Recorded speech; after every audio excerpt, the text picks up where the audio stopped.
The year is 1944. As enemy encampments are taken over, munitions seized, and strongholds toppled, the Allied forces are poised to win the day in this fight.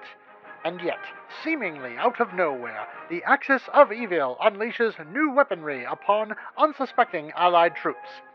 While it seemed victory was all but assured, once again the enemy bounces back with increasing vigor and new technology, the likes of which we've never seen. The battle has been long, and the men have fought valiantly. The fight is not over yet, however. We must not give in to the fear of failure or lay down arms too soon, lest the Axis powers turn the tide of this conflict. We must continue to strike the enemy boldly if we hope to bring an end to this war.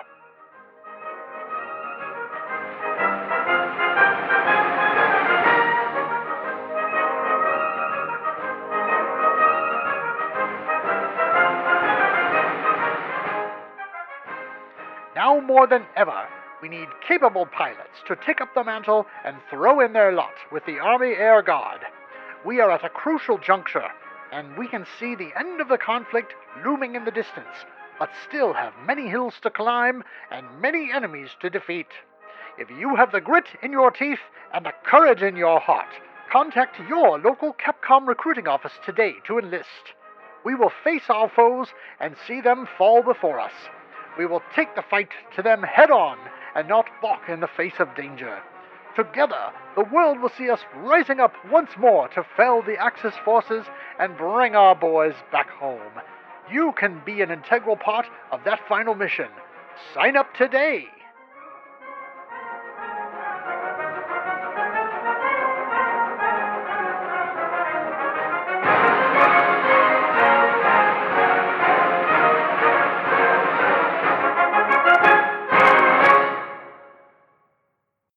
Shoot the Core Cast.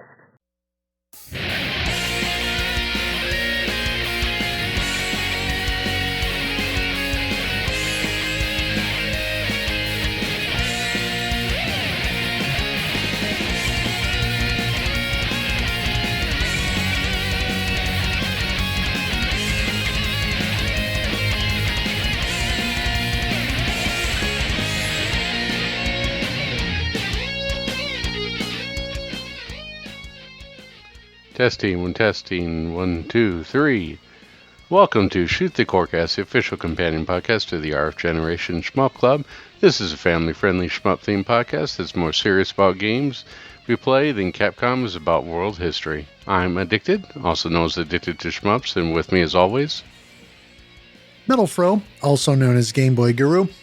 And if you would like to connect with the podcast, you can do so in a number of ways.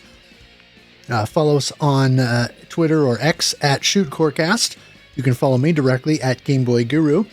You can also find us on Blue Sky. Find Shoot the Corecast there. Check out our Linktree page. That'll link to all of our social media, all the podcast feeds, and various places online you can find us. That's linktr.ee/shootthecorecast. And also there you'll find a link to our Discord server, which we would highly encourage you to join, so you can join us for a Shmup Club playthrough and have some great conversation with the other members.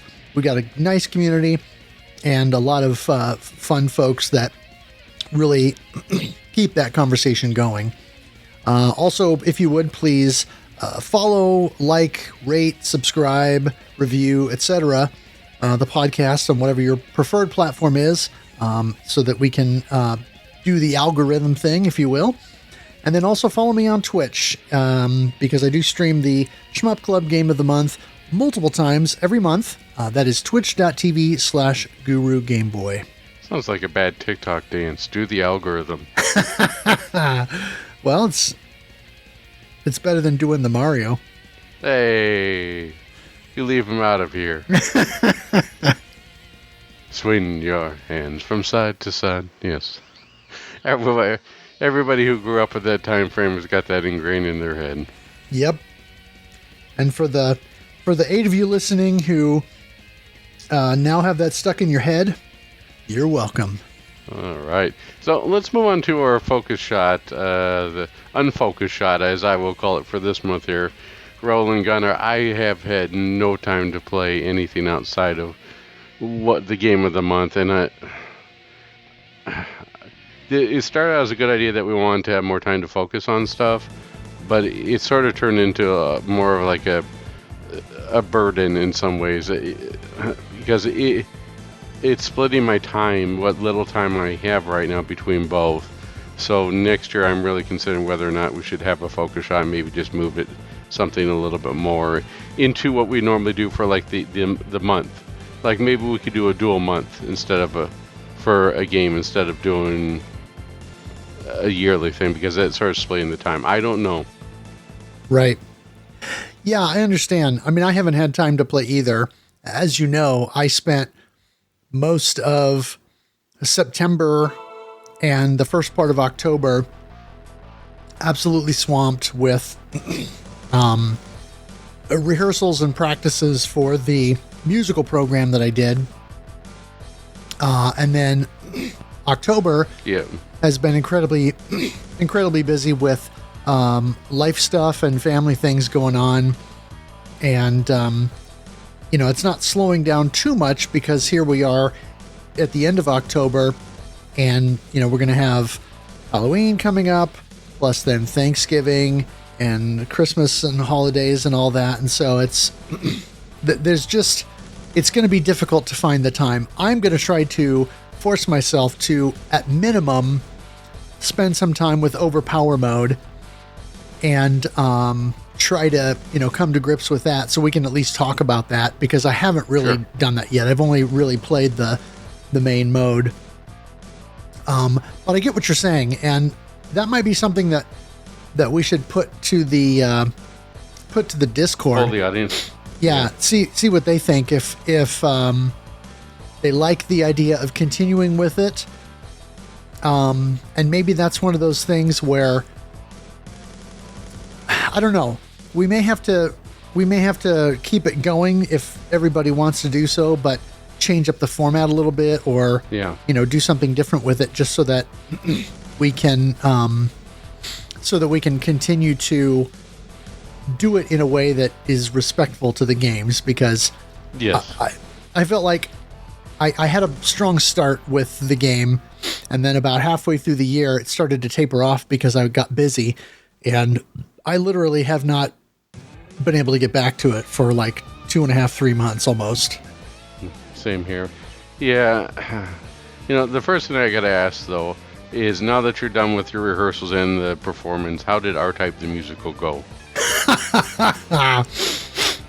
Well, all I can say is my ode to Dobkeratops was the talk of the town.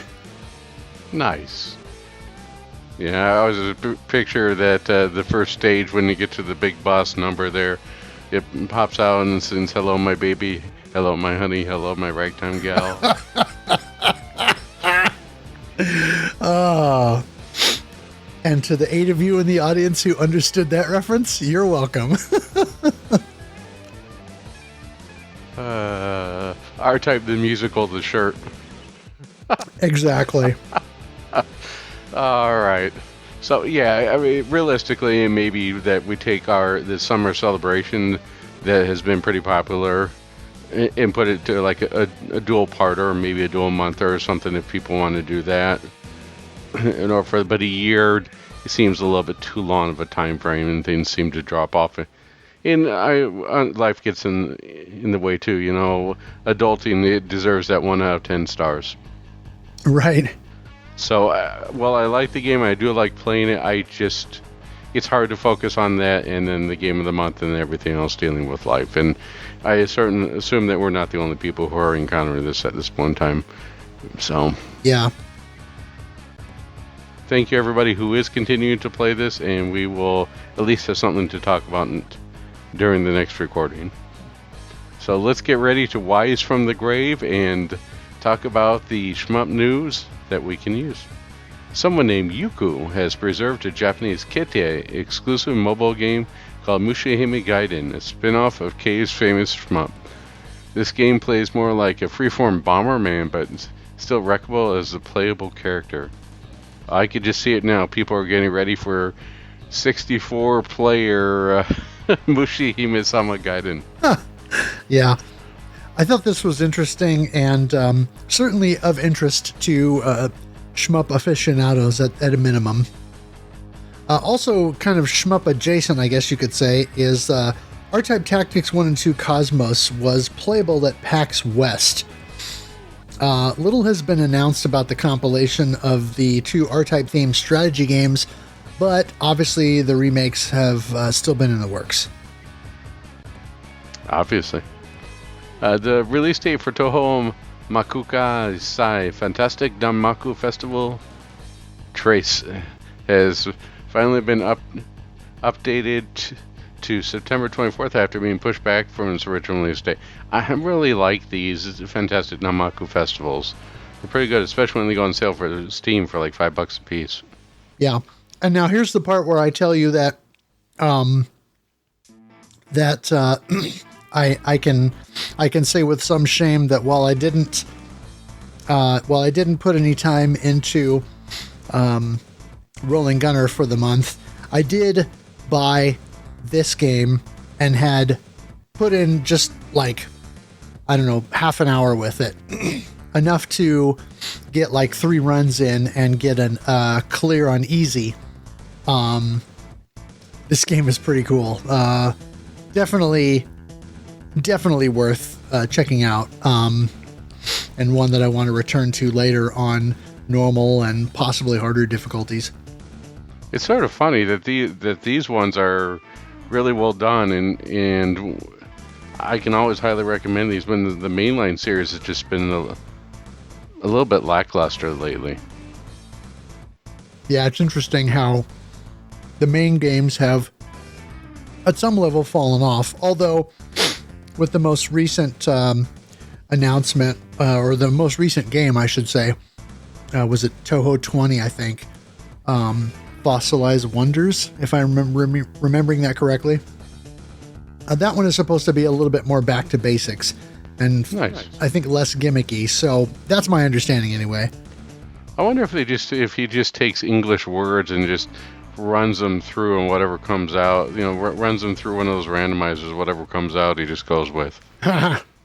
Well, that's probably better than Toho by committee. Oh, no. Isn't that Lollapalooza? Metal Lancer from Takanoko Games has been released as a free download from the developer's booth.pm page. It's a Famicom vertical shooter where your ship can grab to enemy to use as a shield, or throw it forward to detonate and take out a group of enemies. Gee, that sounds a little bit like Triggerheart. Haha. Well, speaking of which, Triggerheart Exilica X Enhanced has released on Steam. Don't you mean has spun its way onto Steam? Oh, well, fair enough. Acecraft from Vista Games is a new mobile shmup available for both iOS and Android. It has a similar look and feel to Cuphead, and even has some major tie-ins with characters like Tom and Jerry or Looney Tunes. You control a plane or aerial vehicle across various stages, taking out targets and earning power-ups along the way. As a co-op feature, you can take out 2 or more pilots on each mission. Each mission, and is very colorful with fluid animation. Neat. This is a cool game. Master Who and I have both been playing this, and I've actually put quite a bit of time on this because it's the kind of thing that, because it's a mobile game, I can sort of play it in short spurts here and there in between things.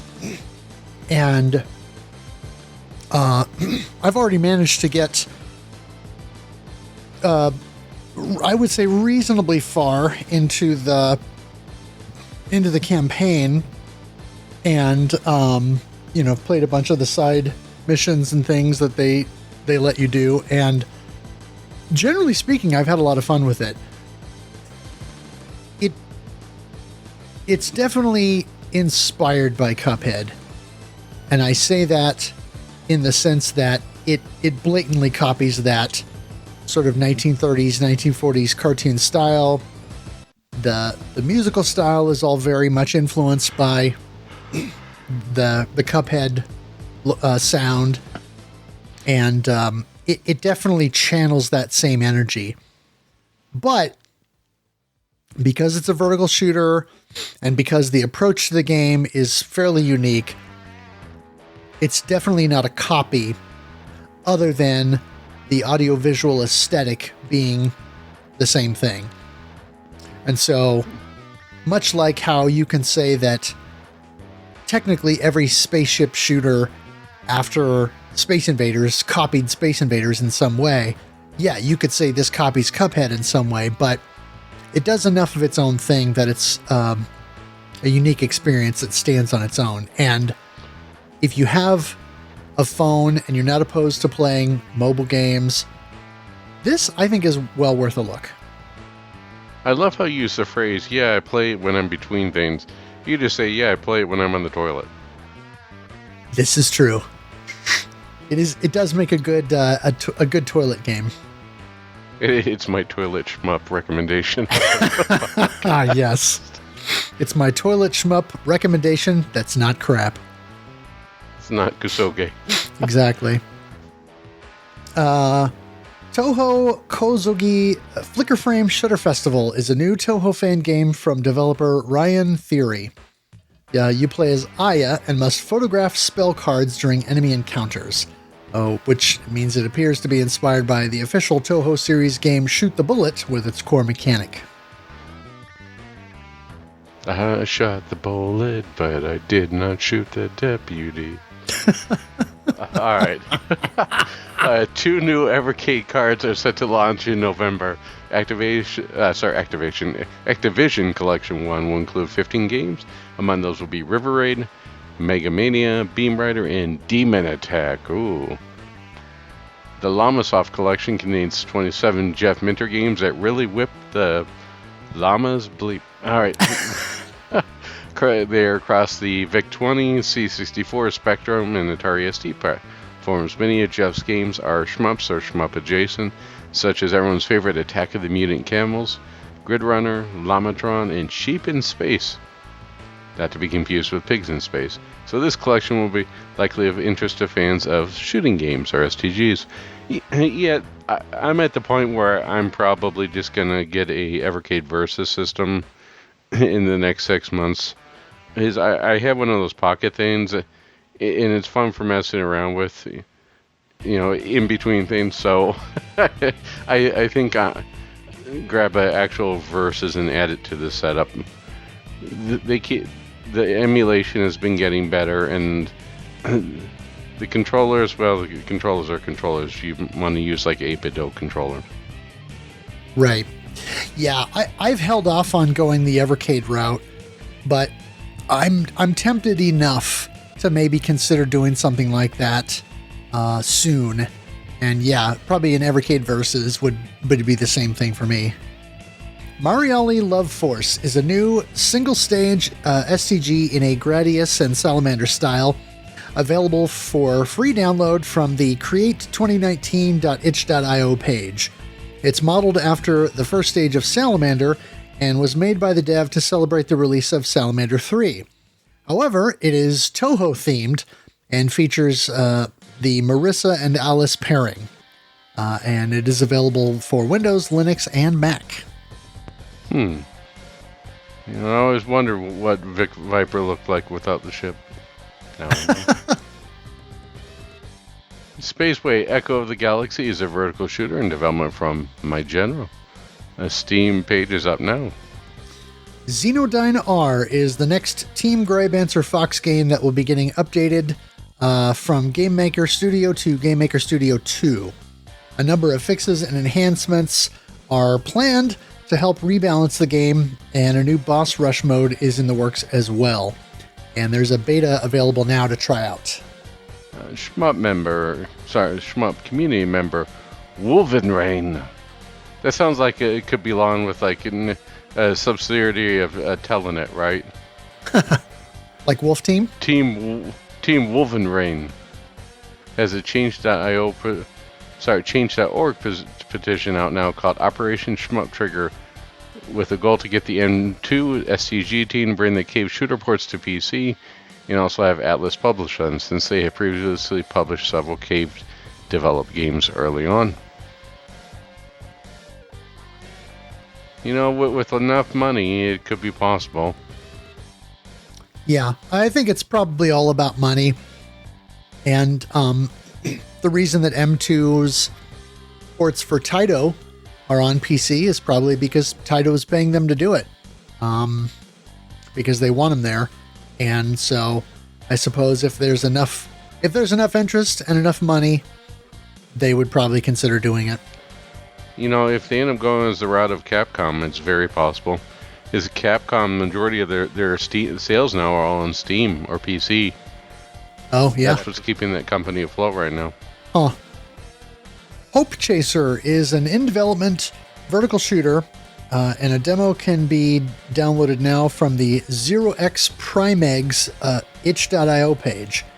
The graphics look early in development still, but the basic mechanics of shot, laser, and smart bomb appear to be included based on the short video on the site. Haze is a new horizontal STG submitted to Bracky's Game Jam 2025.2 and is from the same developer as Senli 307 and the forthcoming Orchid Glitter. It's a browser-only game at this time, but is free to play on his Tarmazusa1931.itch.io page.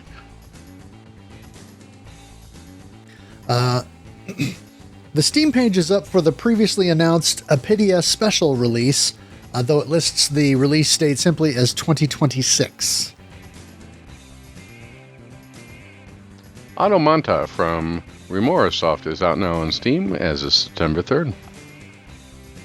Yeah, this is another one that I put a little bit of time into, and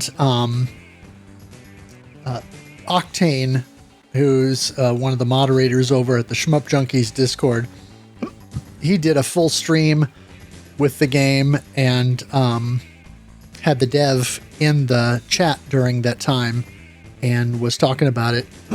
And I want to say I 1cc'd the game on my second or third try. The interesting thing about the game is it's one of those where there's a lot of little gotcha stuff in there, but there's really interesting things going on with the weapon system, and the game is very generous with the extends. And so the balance is a little funky, but it's a cool game. I had fun with it. Yeah, I just realized that Automata is not a game that is safe for a podcast here. Automata is different. Be careful with what you're typing in there, kid. Oh, wait, Automata? AUTO. Look for that AUTOMATA on Steam. That is definitely not a shmup, and nor that is this NSFW. You're not talking about Near Automata. No. AUTOMATA. Okay. I'll take your word for it. V's Rage is a multi-genre game on Steam, out now from BitRage X and Nubek's team as of September 2nd. It combines several different styles of games across multiple stages, including beat-em-up, rail shooter, and shmup. Based upon the trailer, it does appear to have multiple shmup stages. Chopper Force is a forthcoming vertical shooter from Hammerplay Studios. It appears to take some inspiration from Under Defeat and will use twin-stick controls for aiming your weaponry. It is still early in development. That's okay. I read it as in my Arnold voice. Get in the Chopper Force. As one does. Oh, boy. Get to the Chopper Force. Oh, boy. All right. Black Wings is a vertical STG in development from Gnu Pacman.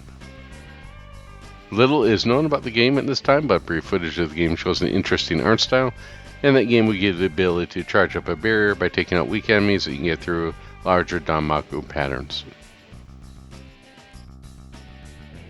Nemesis 90 Kai, a Sharp X68000 remake of Nemesis 2 for the MSX, is getting an official reissue thanks to M2 and former members of the Sharp-focused computer magazine OX. The game was developed by developers SPS, and M2 owns their catalog now. The original team behind OX Magazine is doing a one-off publication to celebrate the Sharp's X68000Z, and the game will be released for that mini console alongside it. It will also include a patch to allow players to replace the game's original soundtrack with new arrangements from the late composer Akuda Saito, who worked at M2 and did soundtrack work on the Sega 3D Classics for 3DS prior to his passing in 2016. You know, I wonder if they're going to do a remake of Nemesis, and you really wanted to do something that was very gamified. Right, we have we could do Super Nemesis, Nemesis 64. Let's go with Arch Nemesis. Right. All right, Shockwave Triggers from Shinu Real Arts is out now on Steam. This is a vertical STG from the same dev that released the horizontal shooter, The Wings of Blue Star. Yeah, this one has been in development for quite some time, probably at least the last 2 years or so, and it's good to see it finally come out, and hopefully it will, go over well. December 13th through the 15th, Japan time, will be the dates for Shooting Streaming Festival, a Twitch STG streaming event organized by Twitch streamer Tencho Land, and featuring over 100 players showcasing various shooting games. Many announcements were made at the Tokyo Game Show regarding new shooting games. Success showed off key art and details for Cotton, Rockin' With You, the sequel to Cotton Rock and Roll or Cotton Fantasy in the West. If I have to start buying guitar or drum peripherals or even a microphone for Cotton games, I'm out. Ha! Well, when we cover this game, I'm definitely going to have to do my best/worst Michael Jackson impression. All right. I'm in for that one. You know what? As they say on Rick and Morty, you son of a bitch, I'm in. Right. All right. They also had early footage for Siberia 3, an unexpected sequel. Was that the name, or is that just what everybody was on? It's Siberia 3, an unexpected sequel. That's the subtitle. No, it's just, I think it was just kind of shadow dropped or dropped at Tokyo Game Show, and everybody was like, what? That would be fun if that was the actual subtext. Coming soon for PS5, Siberia 3, an unexpected sequel. Right. The Panzer Dragoon Y remake was also announced there and quickly escalated with people saying that does not look well. Yeah. The Rolling Gunner team was also showcasing Elementa X Falta to the event, though it's unclear how much further in development the project has come. Bikuri Software is there also showing off Revolvo Gear Zero. In addition, G-Rev and City Connection have announced a Momoko-kun Curse sequel, tentatively titled Momoko-kun Has Been Cursed Too. Also, Never Awake Flashback was showcased at the event and was reportedly close to completion. Other news from the events comes with the confirmation of the November 27th release of Carlos. Additional content coming for Radio Nova, including some 40 new music tracks from earlier games of the series. Now that I would play. I would play a ride-in rock band. or something similar to that, or a drum taiko drum master or something on there. I don't think I could do Dance ride-in though. Maybe Beat Saber with ride-in tracks. Beat Saber with ride-in tracks, there you go. As well as confirmation of PS4 release for the forthcoming Raiden Fighters collection. You know, yes. Yeah, and the hardcore Western shmup fans collectively just let out a sigh of relief to know that it's going to be more than just Switch or PS5. I swear that it seems like the PS4 is still somewhere out there in like 2030. They'll still be releasing FIFA for it, or was it Football Club, FSC or whatever it's called now? Yeah, the license. Right. I can't remember what it's called now, but... Madden 2030 for the PS4. Right. Earthian dropped on all modern consoles on September 8th digitally. Physical versions are apparently shipping soon as well. And it got a good discount during the last Steam Fall sale for $15. Yeah, not too bad. Polymega is releasing volumes 13 and 14 of its line of collection discs, which will compile several games together on each.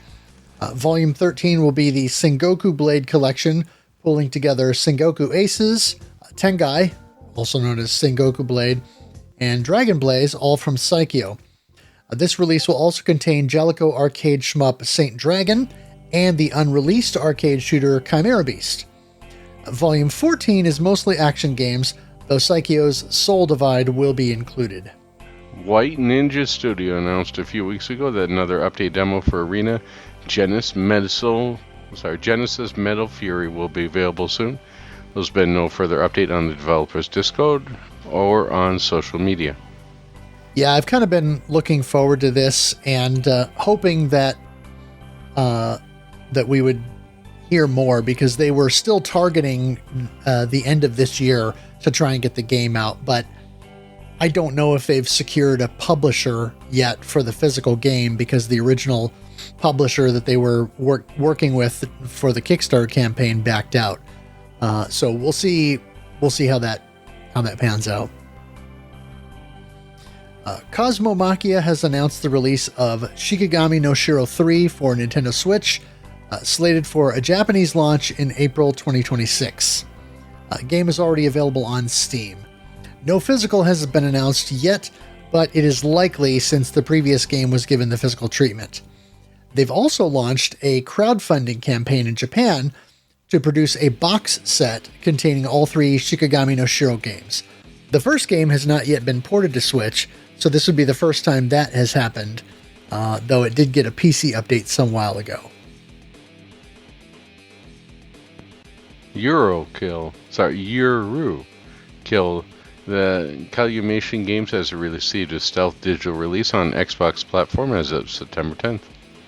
And remember, folks, when it releases on Xbox, it releases on everything, because everything's an Xbox. Yes, this is true. The rarest of the Cave iMode games has been preserved thanks to Yuku, who we mentioned before.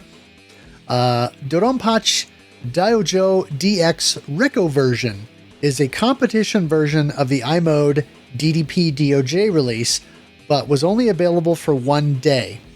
And it's as you would expect, that's the mobile version of DOJ, but with Reiko as the on-screen avatar.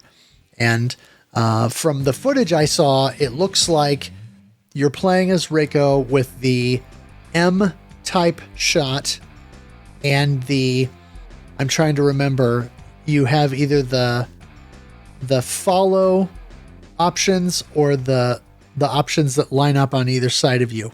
It's that one. I can't remember what the name of it is off the top of my head. But yeah, it's pretty cool. All Your New Alone belong to us with the Taito F2 core, which is now available on the Update All script for the Mr. FPGA. So everybody go play Metal Black. Yes, indeed. Mamoru-kun Recurse is now available as of September 25th on Steam, PS4 and 5, Xbox Series, and Nintendo Switch. Compatibility is still questionable for Switch 2 at this time. Physicals are available via Clear River Games, as the limited run games release pre-orders closed back in August. But Japan and Asia region physicals are also available, including a limited and special edition. Strictly Limited Games has been sending out semi-frequent updates about games from past pre-orders that are finally in production.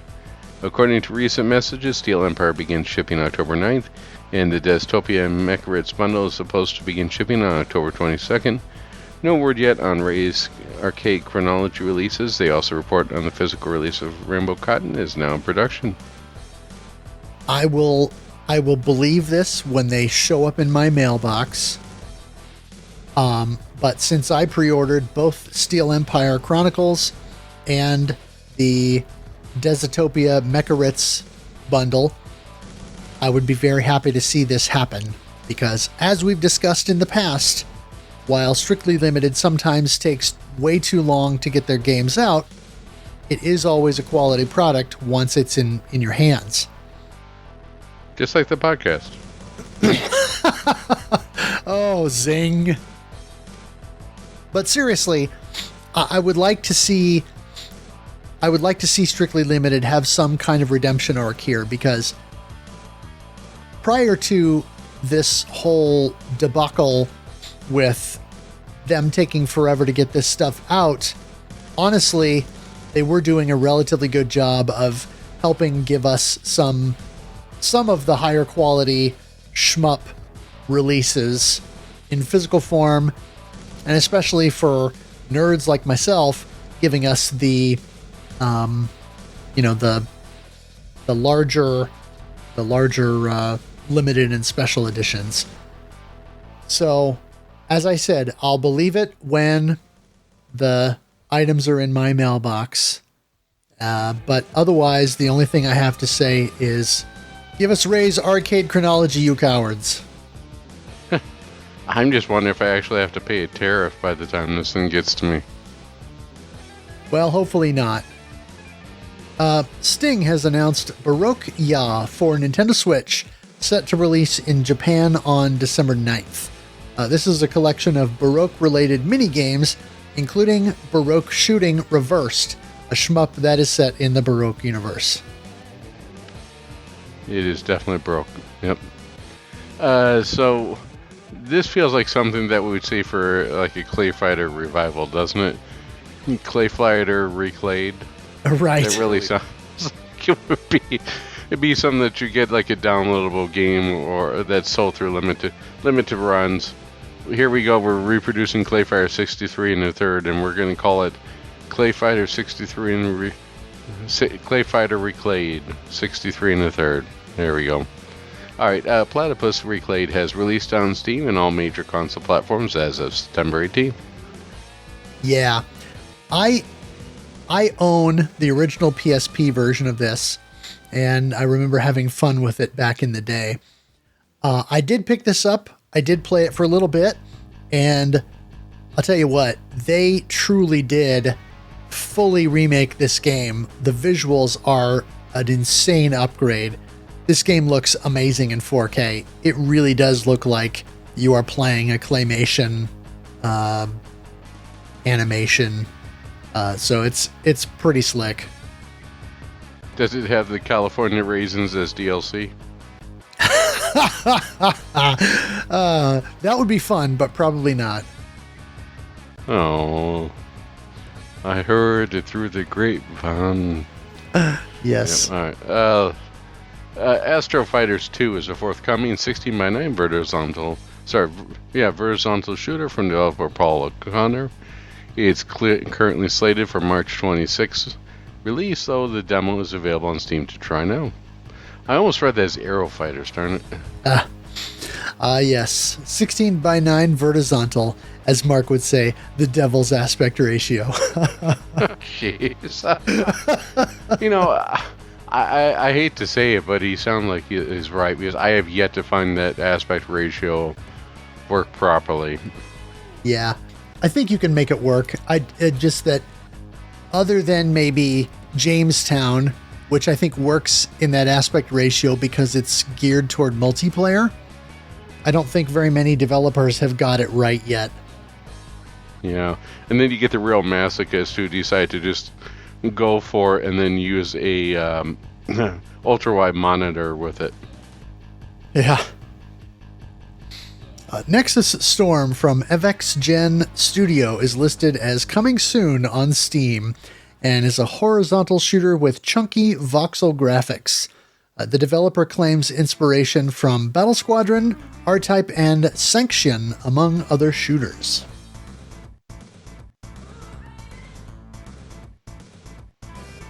Sonic Wings Reunion has been updated by Success, and they've added a very hard difficulty, as well as make other tweaks.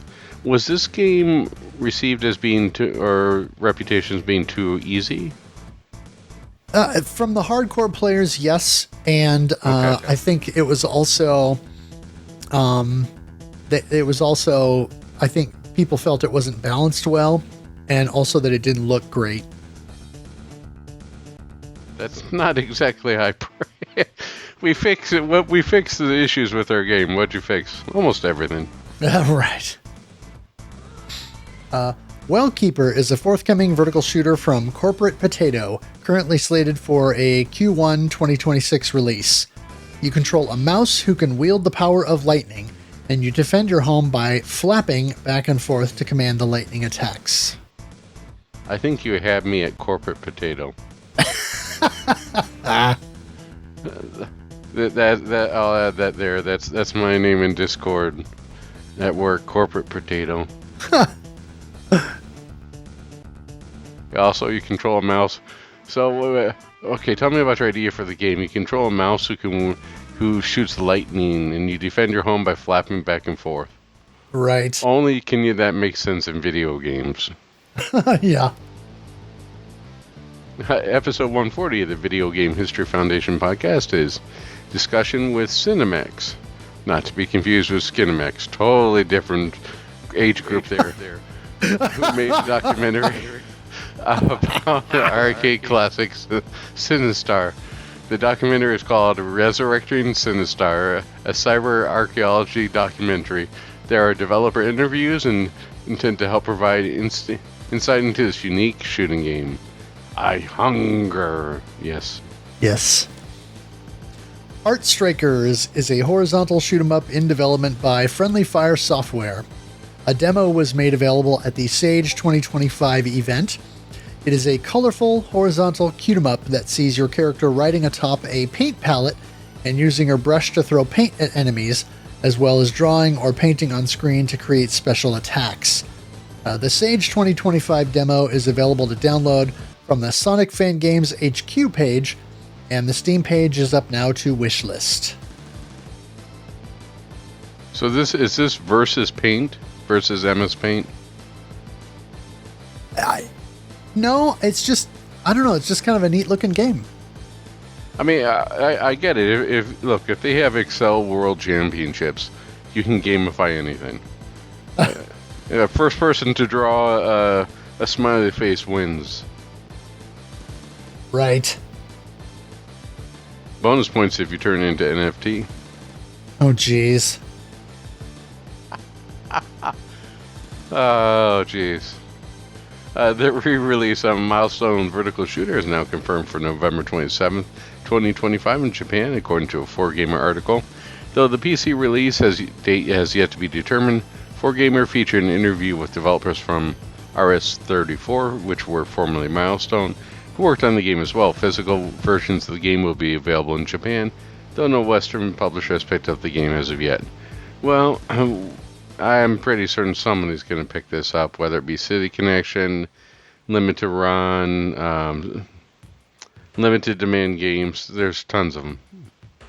Yeah, it'd be nice if this got a release, because so far the only release of this in the West has been on that Ultimate Shooting Collection on the Wii. Cursor Blast from NRZ Games is a vertical shooter and card game hybrid, which released on Steam October 6th. You aim your shots with the mouse cursor, and along the way you get upgrades by shooting at cards between segments to choose which power-ups you want to add to your ship.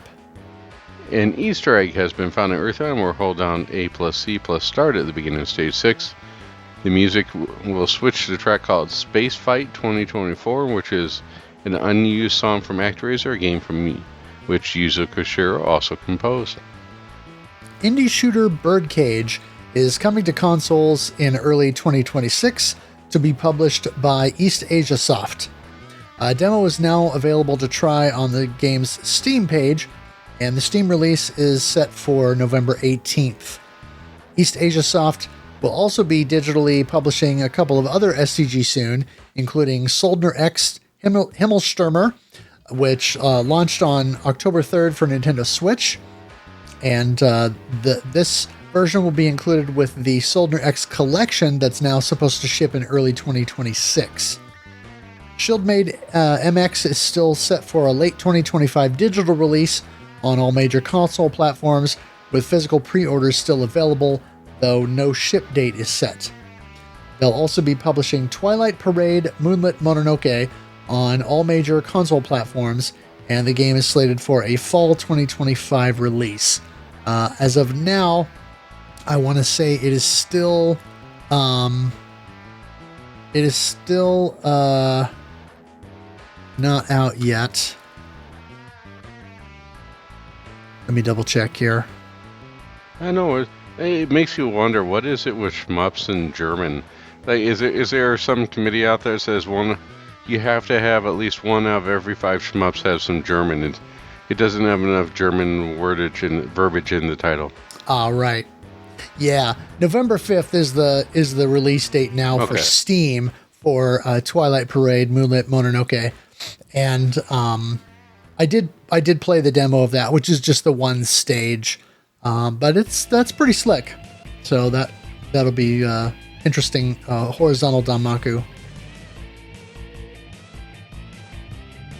City Connection has announced R-Type DX Music Encore for PS4, Switch, Xbox Series, and PC.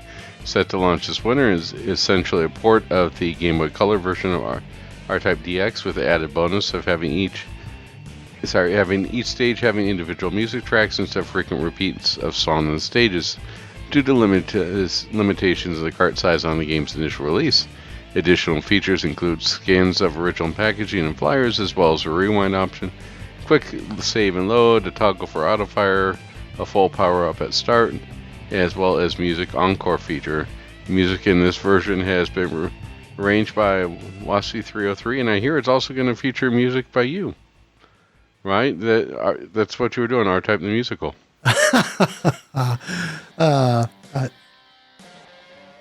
You're going to get a lot of mileage out of this joke, aren't you?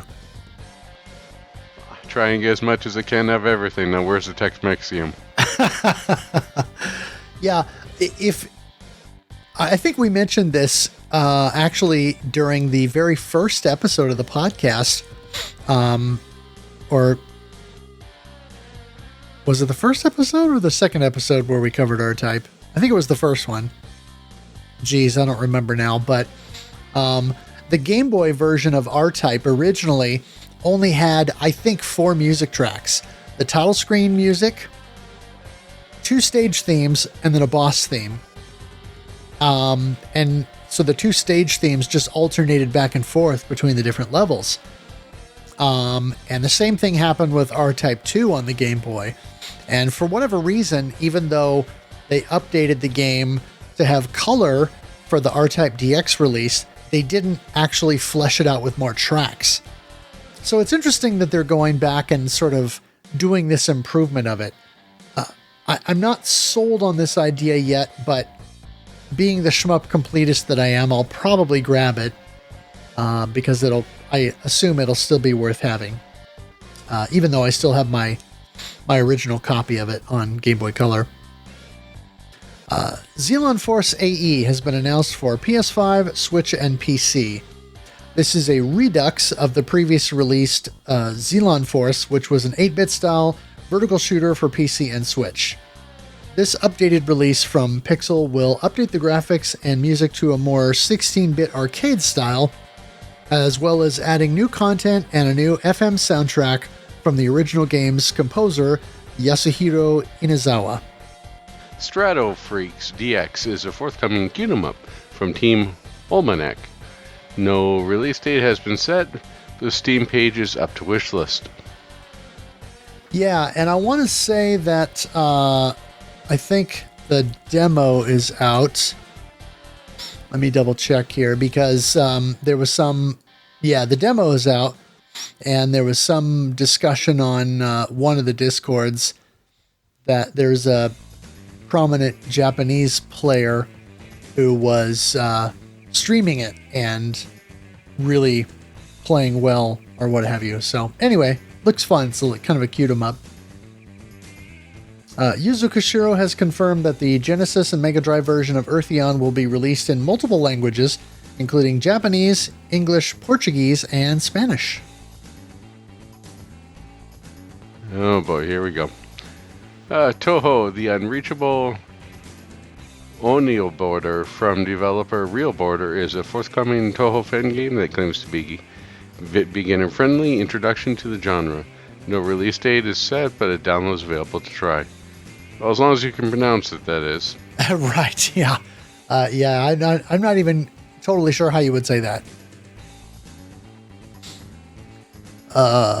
Stellar Interface is getting another physical print from VG&Y Soft, with both a special edition Switch release as well as a first-time print for PS5. Pre-orders opened on October 3rd. Developer Lawnhead House, who previously released Metroidvania game Dendara, is set to release a mobile shmup this month titled Magenta Arcade 2. The gimmick is that your finger is a ship. You can jump by lifting your finger off the screen briefly, which the developer says the game is designed around this mechanic. No release date is listed, but should be available for both Apple and Android platforms. I wonder... Yeah, the dev has been pushing this a little bit on Reddit. I get just people say, no, I'm not making them seem gestures, I'm just jumping. Right. Neoteria is a new horizontal shooter on Steam from developer Orange Pixel. It has a 90s DOS shmup look to it, and the game has multiple characters to play as and branching paths. Nice.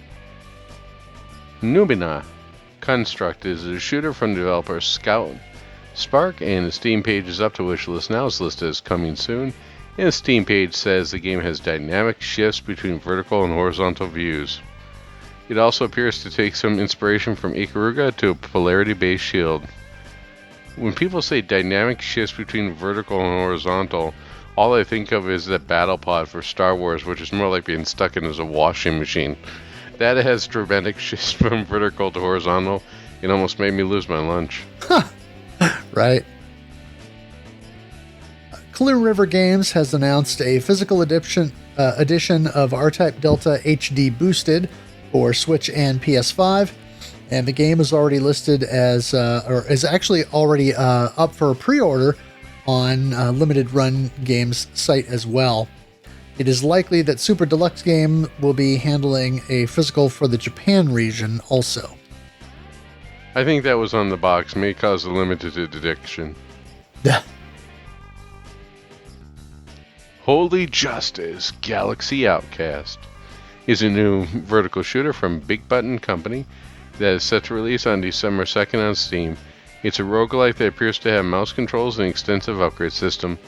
A demo is available to try from the game's Steam page or from bigbuttonco.itch.io page. You know, they should do a collaboration with 8-Bit Dough. Though when you buy those keyboards, you definitely end up with some big buttons. Yes. Well, as you say, I like big buttons and I cannot lie. And my buttons bring all the boys to the yard.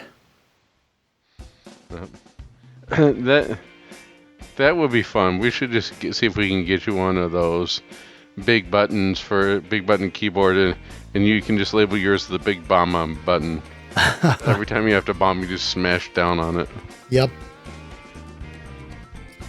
Developer Kamanaramon has created a tech demo showing the possibility of running IREMs in the Hunt on the ill-fated Super Graphics hardware. It features large sprites and parallax scrolling, showing what could have been if the hardware had taken off like its predecessor. The PAL and NTSC-U versions of Bangai-O for Dreamcast are oddly darker than the original Japanese NTSC release. That's fixable now, thanks to a fan patch by Vagrant. So, you get your Vagrant fixed? Yeah. There were some photo comparisons showing the difference, and it's pretty stark.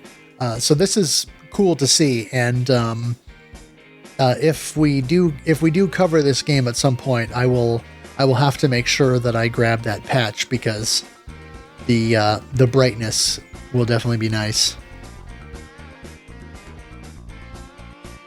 Astroburn is a new horizontal shooter from Beyond the Pixels.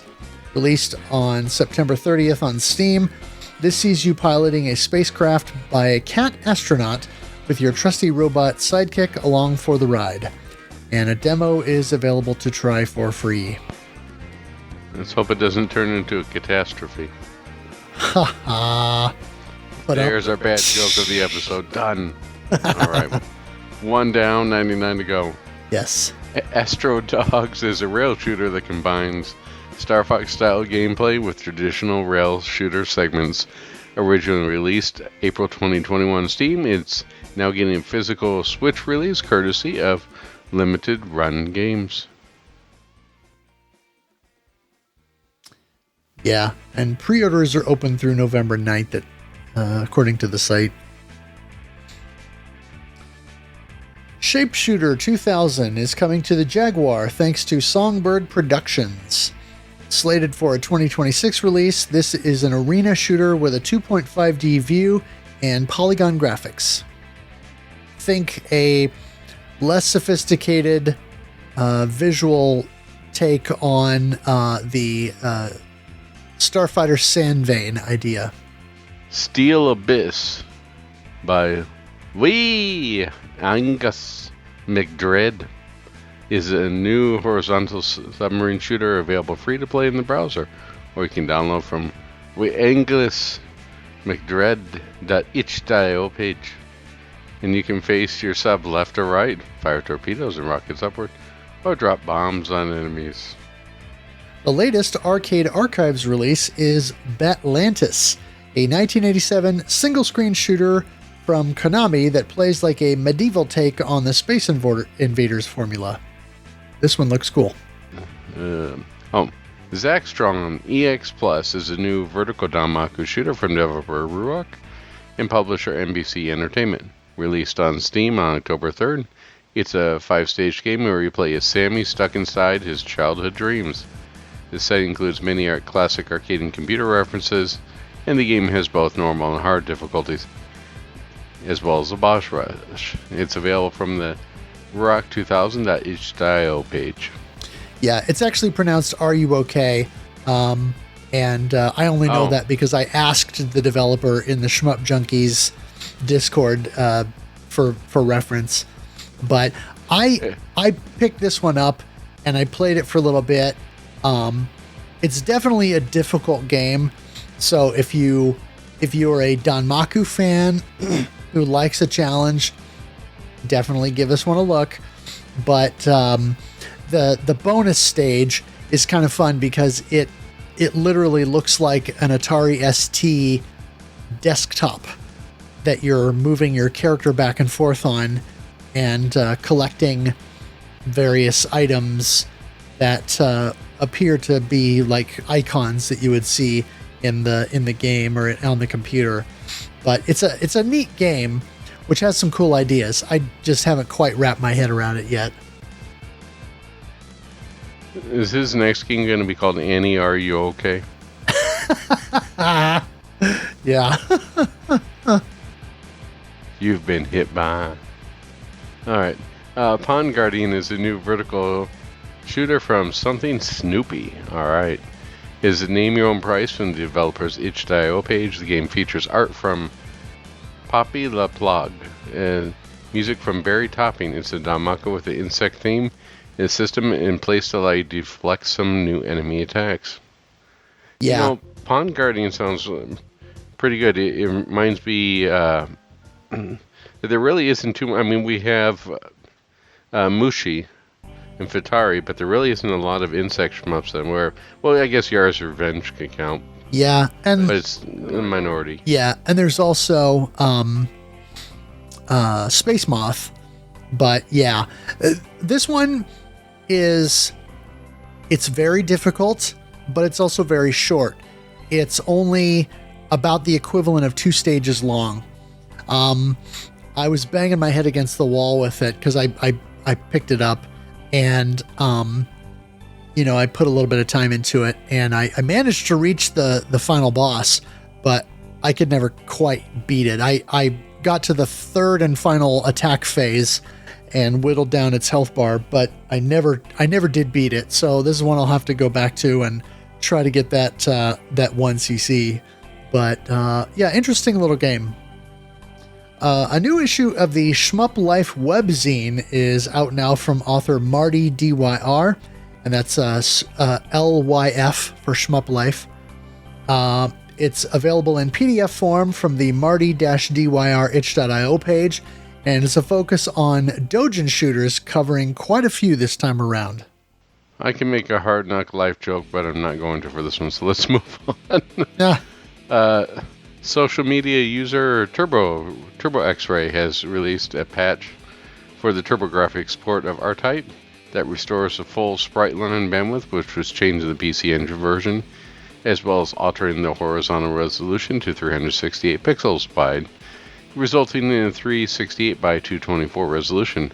Turbo is looking for a place to host the IPS patch to release it. If you're looking for anywhere to store anything, archive.org. That's true. Extrasoft Development has released a trailer on YouTube for a forthcoming vertical shooter called Emerald Blue. No release date is mentioned, but the game looks relatively far along in development and appears to have a heavy emphasis on scoring.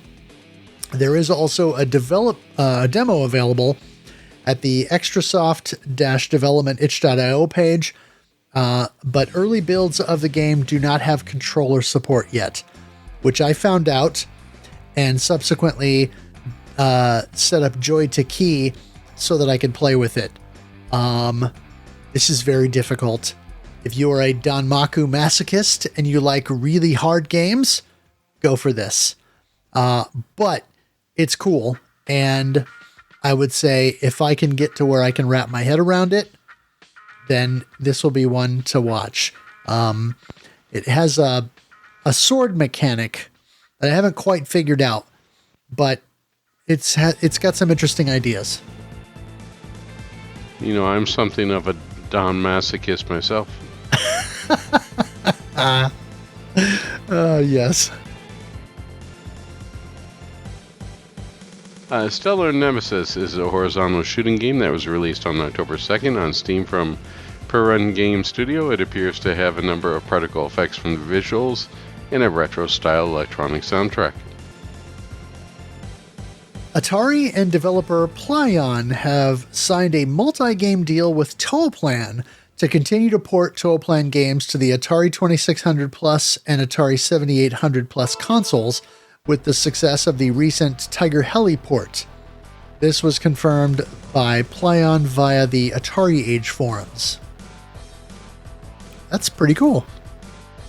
I mean, think going back, like even before COVID, or maybe just like in 2019, you say, yeah, Toaplan and Atari are going to produce games for the Atari 2600 and 7800. That would make you do a double take for sure. Yeah. On a sad note, the Shmuptopia YouTube channel has been a stalwart of coverage in the genre for the past few years, is ceasing operation. Channel owner Dase stopped playing the games, is moving on to other projects. Wish him all the best on his endeavors. Yes. Asteroid Warrior is a horizontal shooter in development, with the first stage of the game available as a playable demo via itch.io. The dev states that the first stage will likely change prior to release, and there will be more levels and features added. The main hook is the combination of shooting and the use of a polarity-based sword that can cancel some bullets. The demo has a roughly 16-bit style, and this looks kind of cool. Yeah, that reminds me, I wanted to slot Red Blue in there somewhere, from the maker of Gana Blade. Oh, yes. Because it's certainly cheap enough, and I think a lot of people would enjoy something Ikaruga-like, although it feels weird if we do that when we haven't done Ikaruga yet. I know, that's the only thing, is that I feel like we almost have to do Ikaruga first at some point. Developer Bikuri Software has released a demo for Revolve Gear Zero, and it's available on Steam now.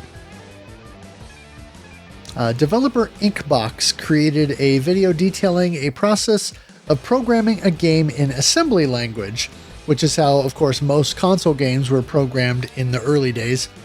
The example game that he programmed was basically a homebrew version of Zaxxon, made in part by using sprite rips from the game while programming all the logic for the game itself. The code is available on GitHub as well if you would like to review or compile it yourself.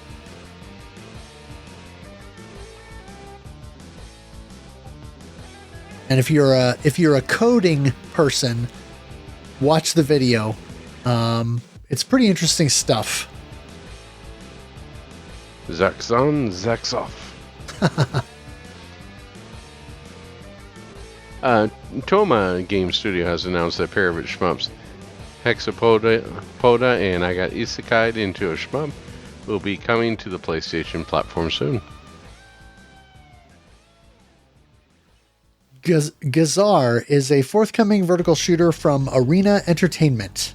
The Steam page is up now, showing a Q1 2026 release, and a demo is available to try. The game is supposed to have a story mode as well as an endless mode. Death and Abyss from developer Agovic has been in development for some time now, and the game's demo has dropped now in conjunction with Steam Next Fest. It's billed essentially as a Star Fox 64 but underwater, as the Steam page says inspiration was taken from not only Star Fox 64 but also a Mega Boost and modern FPS or first-person shooters like Devil Daggers. The release date is only listed as 2025. Yeah, this looks pretty cool. It definitely channels that Star Fox 64 energy because it has that sort of PlayStation N64 low poly look. Big Star Fox energy. Yes. Edia's Telenet shooting collection that came out for the Switch last year will be getting a Steam release on November 10th.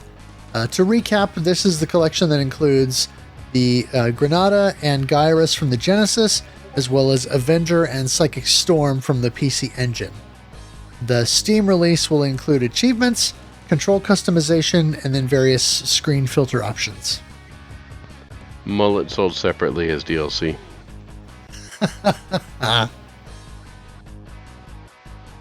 The City Connection Psycho ports will be leaving Steam on October 31st. No word on whether the console versions will be delisted as of yet. Repulse X is a very old-school looking horizontal shooter from developer Stefan Amelung, which released on October 21st on Steam.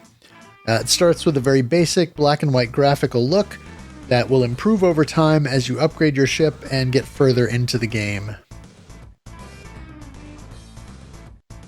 Infinos and Infinos from Pickering Soft are now available on consoles digitally, courtesy of Pixel Heart. There's no announcement of physical versions yet, but since Androidunos 2 did get the physical treatment, it is definitely possible. Yeah, that'd be cool to see. Pickering Soft does good work. Never Awake Flashback is now slated for a December 10th release. Sonic Valkyria Canon from Gem Notes Games is an in-development Space Harrier-style into-the-screen shooter that appears to have a musical element to it based upon the description in the Steam page. Release date is listed as 2027, though appears already quite far along development from the video footage. Infinity Bullets from developer Hexadrive is a new mobile shooting game out on both iOS and Android. It's a survivors-like, but has a lot of shmup elements at play. It is free to download with in-app purchases. I've also been messing around with this game. I will say it's not as good as Acecraft, but if you have time for survivor-like games, then this one's probably worth a look. It has some cool ideas. And is it the Eye of the Tiger? No, but The thrill of the fight? Oh. Right. But it does kind of have a bit of a, of course it's on a mobile, so it's more of like a 16:9 presentation, but it looks like a souped up Sega Genesis game and even has a little bit of that Genesis sound to it. So, it's not too bad. Genesis sound could have two different meanings. We have good Genesis sound, and then we have ear bleed inducing Genesis sound. Hopefully it's the good Genesis sound. I would say it's mid-range. It's not Okay. It's not lightning force, but it's not the best of gems. Fair enough, I'll take it. Snatcher Alpha has released the Spaceman Mode 2.0 enhancement patch, which aims to improve the experience of the classic MSX STG. Those MSN shooting games. Right. Get on MSN Messenger and play some Minesweeper, Space Cadet Pinball, and get yourself ready. Let's turn that one over.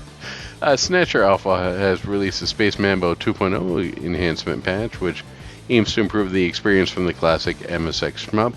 This brings a number of changes to the game, as well as adding 3 difficulties to choose from right away, turbo support enabled on hardware that supports it, and sprite color changes, along with sprite collision improvements, speed optimization, plus bug fixes, English fixes, and correcting some graphical glitches.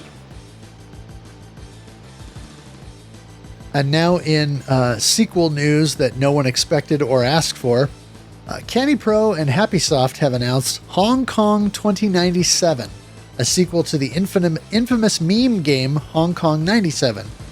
It will be a twin-stick shooter and have the same irreverent sense of humor as the original, based on footage shown so far. And somebody out there is already making a Monty Python meme that says, "Nobody expects Hong Kong 2097. Right. Yeah, this is... wow. I did not see this coming. Nope. Final Formation, the Sega Connection sequel to the Formation Z series, is set to release on October 30th, as well as Final Xerion, which has been developed by Happy Meal. Limited Run Games has opened pre-orders for the physical release of Triggerheart Exelica Enhanced for Nintendo Switch as of October 24th. Despite the titles now being delisted on Nintendo Switch, Livewire has pushed out patches to all their cave releases, including online leaderboards. However, this came at a minor cost, as DDP DFK seems to have a bug involving the lasers not deactivating after the enemy firing. It has been destroyed, specifically in the Black Label mode. All Systems Operational from Seatoad LLC is out of early access on Steam as of October 24th, today. This is a game that I have spent some time with over the past few months because I've kind of been playing the early access versions and providing feedback to the devs on things in the game that I would suggest they update or change. And it's definitely come a long ways since the earlier versions of it. And so it's cool to see something like this come to fruition and, get the proper release. Nice. Trouble Witch's Final received a stealth digital drop for the PS5 on October 22nd. Yeah, that I have no idea what happened with that, but interesting that just sort of, here you go. And big news as of the last couple of days from the time we record this is that M2 has now released Night Striker Gear, and initial impressions are largely favorable, though some fans of the original are less enthusiastic about the look of the game.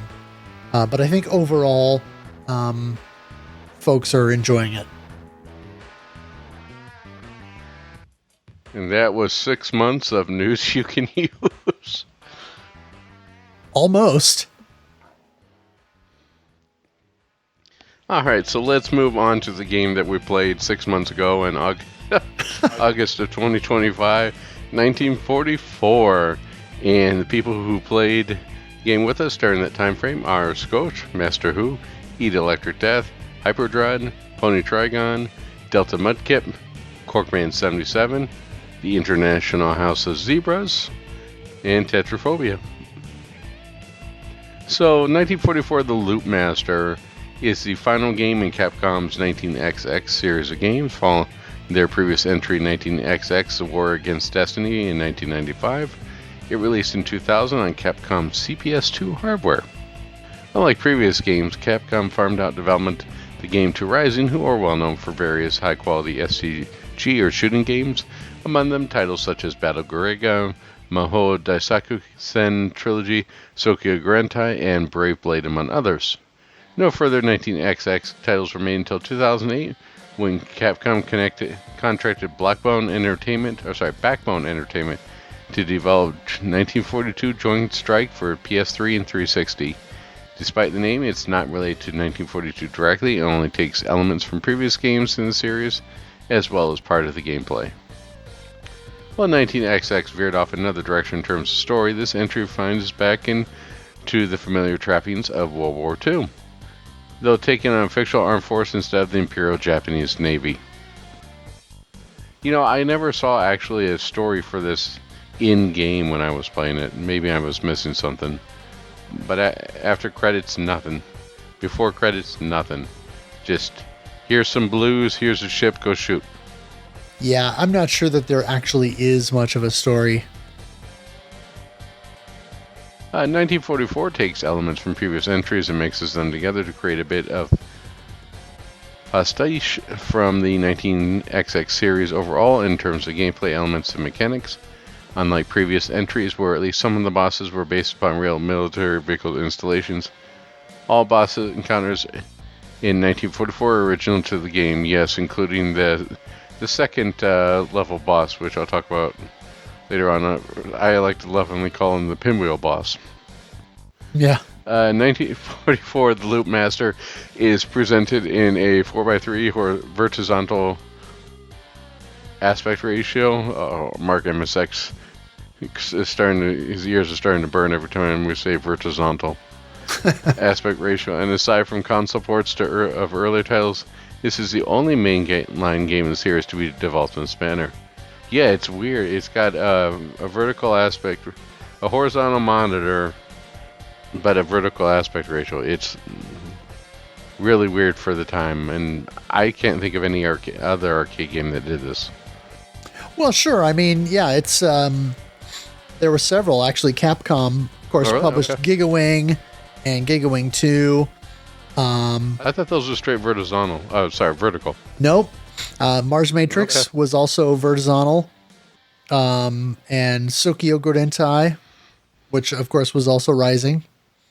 So there were decent. Well, okay. and then both Raystorm and Ray Crisis were that way too. Yeah. Okay.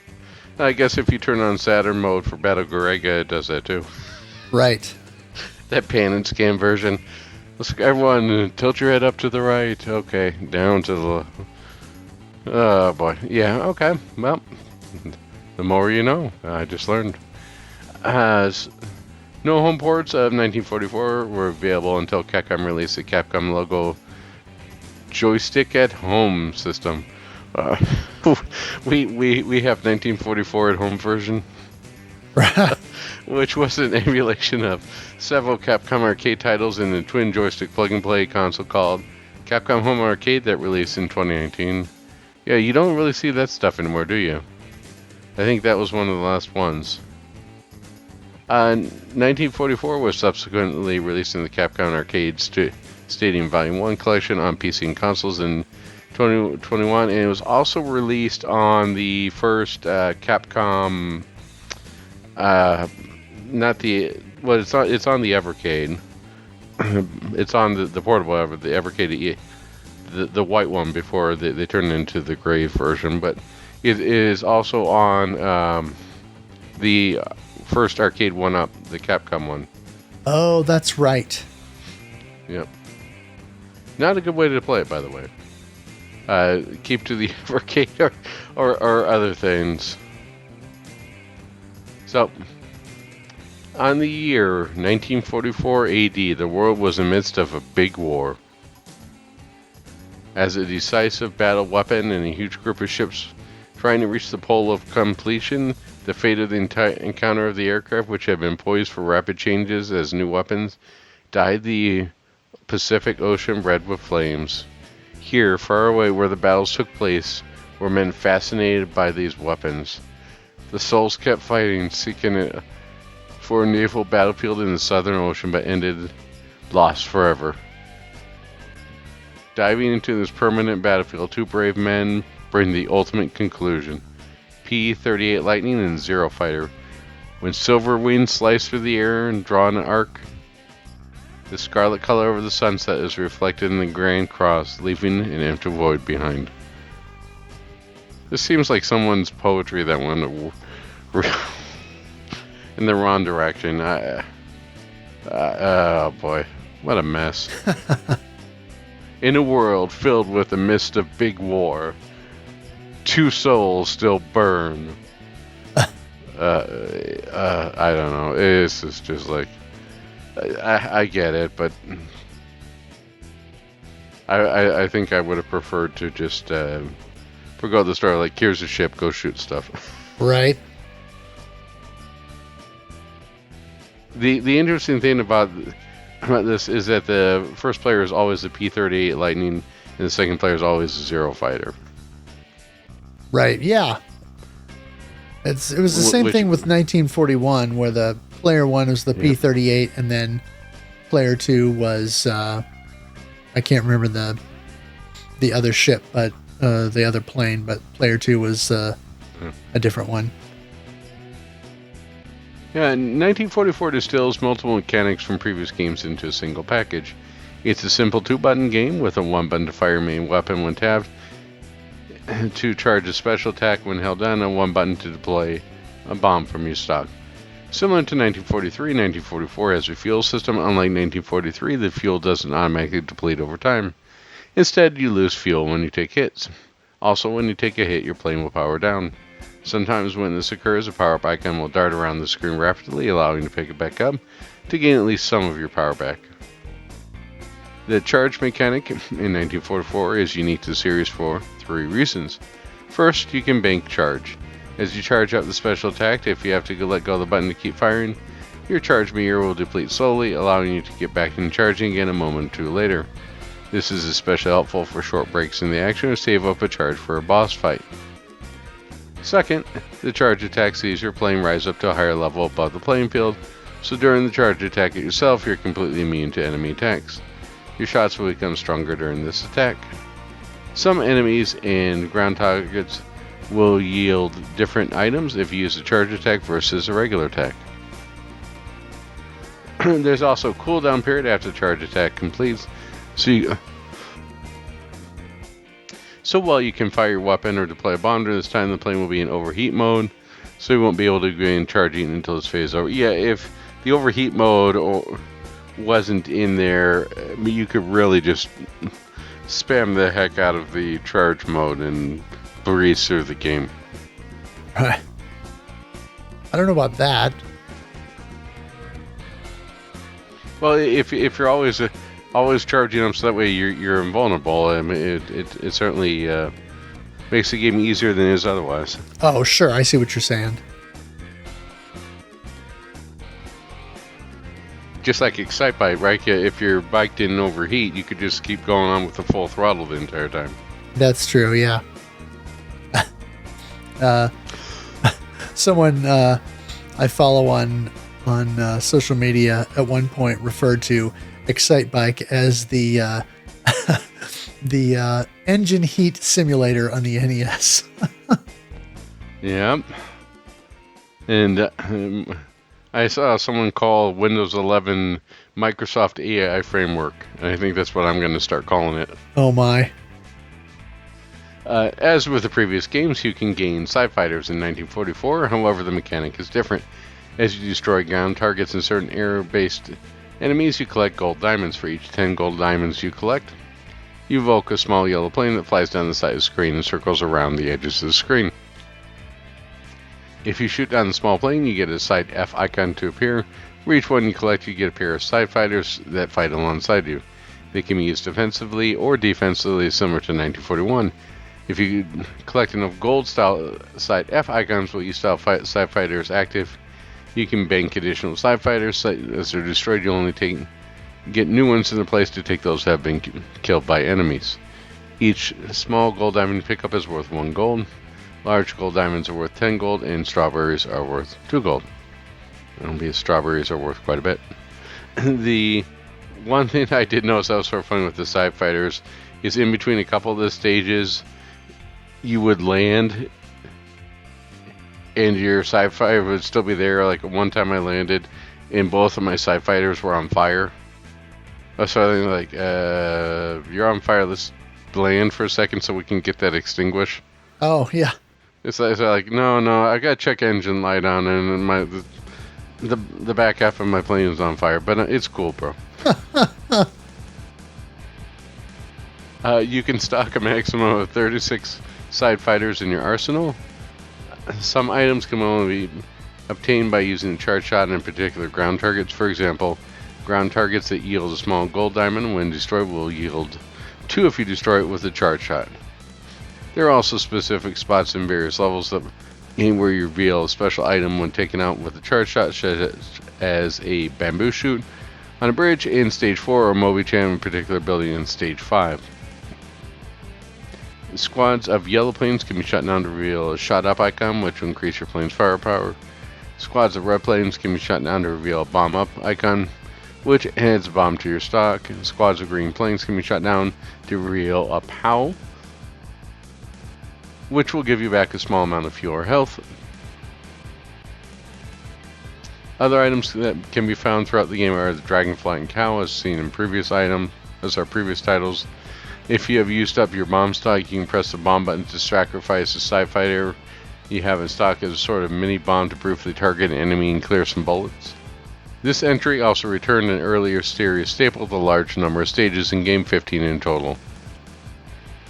You know, I have to say, when I was going through this and playing through earlier today to refresh my memory, the fact that it kept saying like 15 down to go made me feel like less as like incentive to keep playing the game, and more like I was on an elliptical or treadmill and it was telling me 15 to go, 15 more miles until you finally burn off those calories for your lunch. It started to become a detriment and something I hated seeing. Stage 1 is called Deep Blue, and the boss of the stage is High Speed Destroyer Nagi, a pure battleship reminiscent of those seen in 1943. One thing I should go back and state real quick here is I'm thankful that although there are 15 stages, which is quite long for a shmup, right? Usually I have 5 or 6. Yeah. That they did shorten the levels. Oh, Had sure. they not shortened the levels, this would have just been an endurance run. Yep. Stage 2 is Iron Beast Warcry, where the final boss is a new type heavy tank, Chuto, which is a large tank with multiple turrets and a heavy large turret in the background that fires large cannonballs. This one to me reminds me of a pinwheel or something that you might get at a fireworks store. You lit it off and then the top just keeps flying and firing in different directions. Yeah. This is a tough boss fight. It is. I would say for anyone who is not quite prepared for the difficulty in this game, this boss is probably the first wall. Yeah, I think stage 1 lulls into a false sense of security, and by the time you hit the boss of stage 2, the game goes, okay, more quarters, please. Yeah. Stage 3 is titled Jungle Fight, where the boss is a prototype attacker Akane, a nimble plane that darts around the screen shooting bullet spreads and lasers at you. Stage 4 is the Rock Fortress, and the boss is Crushing Tank Noroshi, which is a pair of fast-moving tanks that fire lasers at your position, as well as different bullet spreads. Stage 5 is known as Eagle Territory, and the boss is called Intercontinental Bomber Kyo, which is a very large plane similar to the Ico bomber planes in previous games. Keel has a 6-prop engines and several different modes of attack, such as lasers, bullet spreads, and a spinning spread turret. Stage 6 is Devil Mountain, and the boss is Special Attack Bomber Haruka, which is similar to the Akane fight, but is a pair of bomber planes, this time with lots of bullet spreads and lots of lasers. Stage 7 is called Nightmare Valley, and the boss is Anti-Submarine Battlecruiser Kai, which can attack several turrets and gun placements on deck, as well as releasing gunboats on either side to further intensify its arsenal. Yeah, some of these really struck me as you haven't seen my final form. Like that, the very Looney Tunes-ish, right? Like that one, what was the second Iraq War one, the one that we were playing? I think it was F2 as well. And then we played a couple years ago where the submarine just kept diving and come back and have 6 more guns that would just keep... Oh, yes. Yes. Yeah. Grid Seeker. Yes. I mean, it sort of struck me at the absurdity of that, right? Where a Looney Tunes duel where it just ends up with someone pulling out a cannon at the end and they end up shooting themselves. So, Stage 8 is known as Fields of War, and the boss is a multi-cannon tank Ishuze, which has 6 small turrets and a large laser turret, and even the ability to deploy missiles from the sides. Also in Stage 8, your side fighters get upgraded and begin to shoot lasers. You know, I was sort of upset at this point. It's like, I went through all this, and now all of a sudden you're going, hey, look, now we get lasers. Yeah, right? And it's like, why couldn't you just done this in the first place? I mean, in the first 7 stages, the game has a very particular bullet pattern that likes to fire at you. Hold on one second.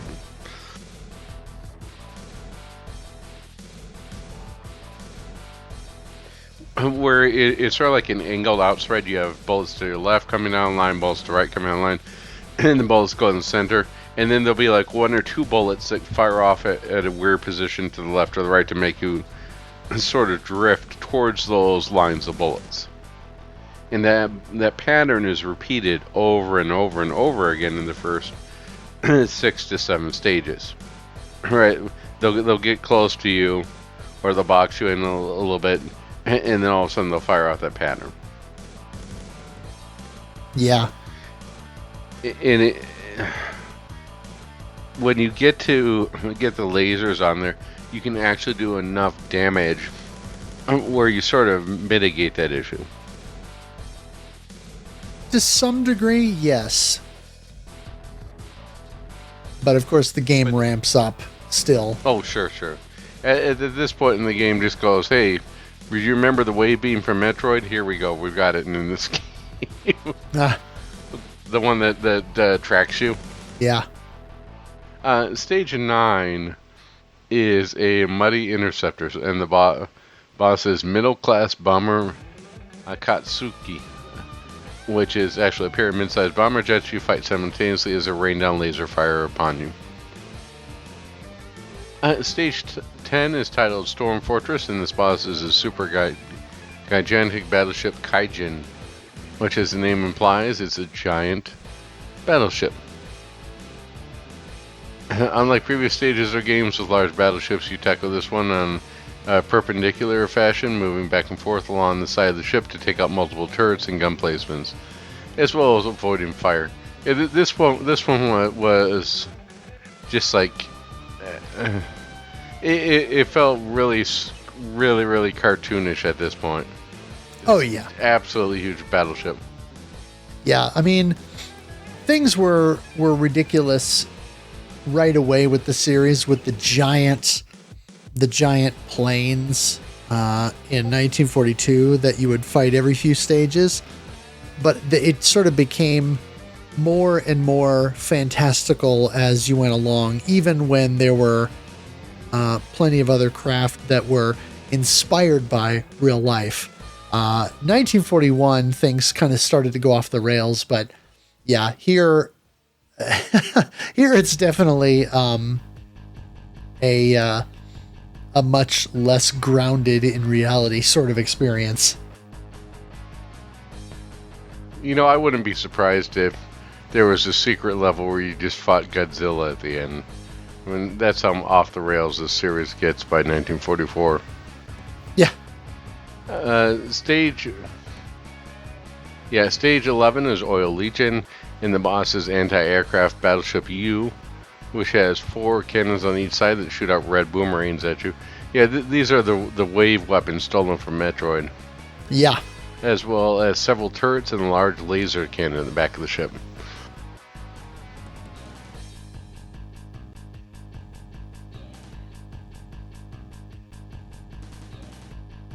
Stage 12 is called Leviathan's Mouth, and this boss is a twin-body transporter tank.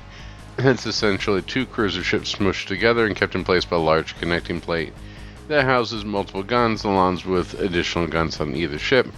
You need to dodge as many bullets and lasers. Once you do enough damage, the top plate will be destroyed and the 2 ships will separate in sync.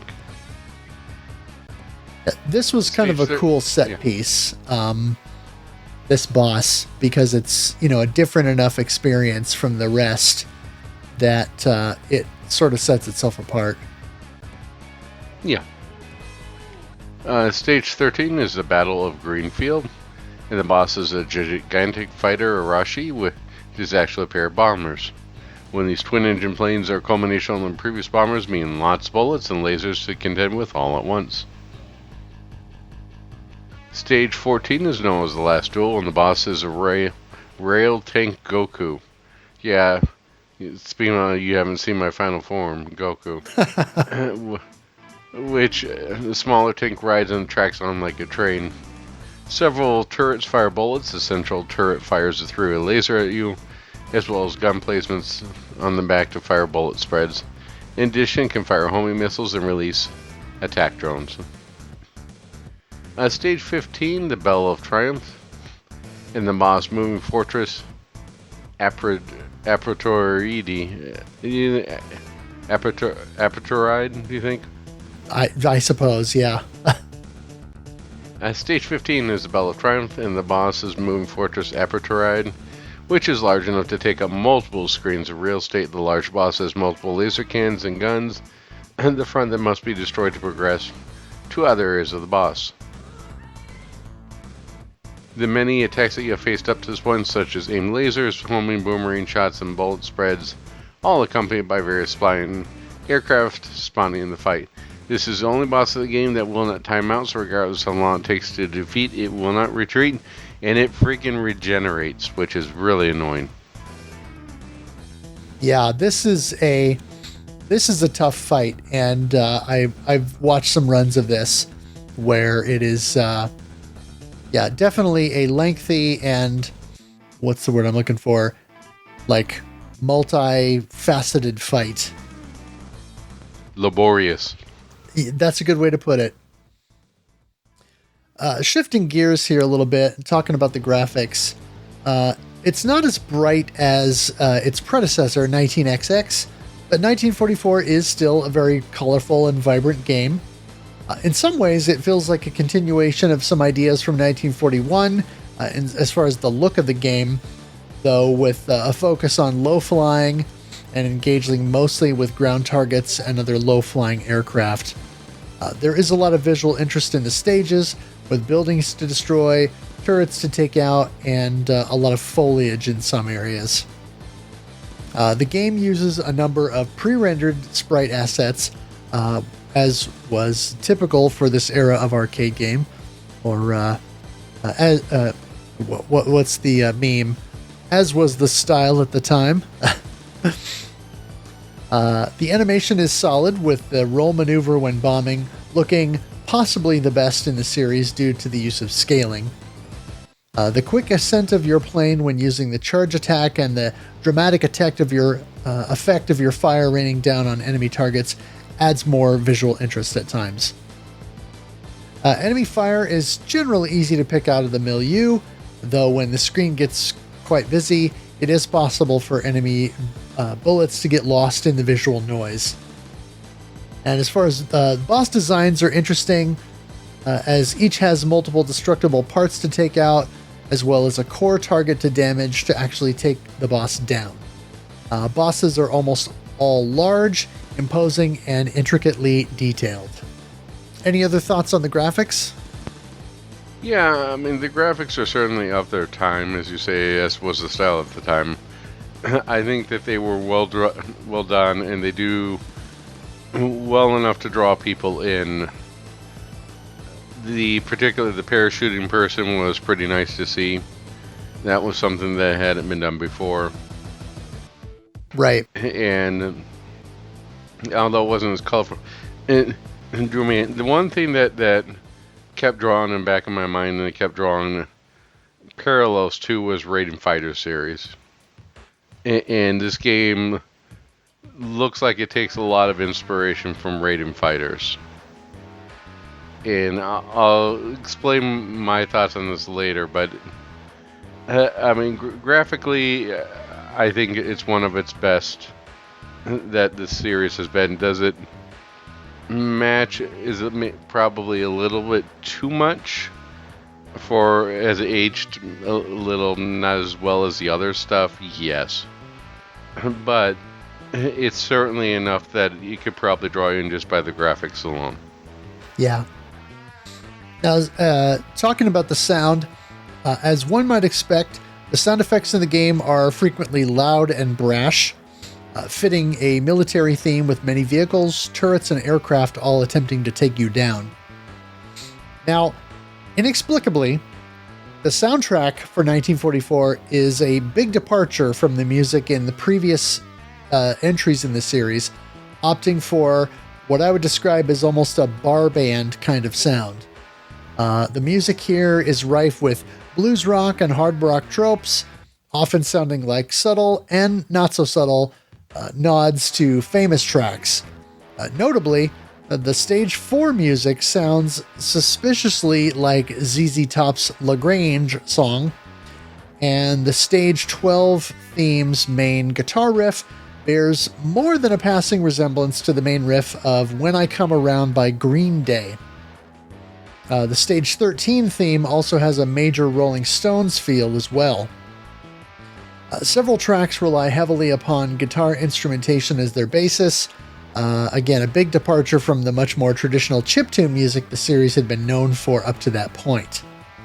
Now, a couple of the songs even have bits of vocal sampling, like the Stage 4 theme that we mentioned, having a "Ooh, baby," thrown in there, here and there. Something I found interesting is that the guitar sounds range from fairly authentic sounding to pretty obviously hardware generated, as opposed to just being sampled. The guitar solos sound more like the real thing, as if they were recorded and then downsampled. But then a lot of the guitar strumming sounds more like, this was done in software kind of a thing. The music in the game was composed by Yasushi Kamenishi, who also composed the music for Gigawing. According to a Let's Ask Game Music People doujinshi interview, I guess Masahiro Yuge and Tatsuya Uemura were also involved in programming the music for the game, which I found interesting. It's not just Gigawing, it's Gigawing, Gigawing 2, and Mars Matrix. Okay. Well. So it's very weird because everything is very bombastic and upbeat.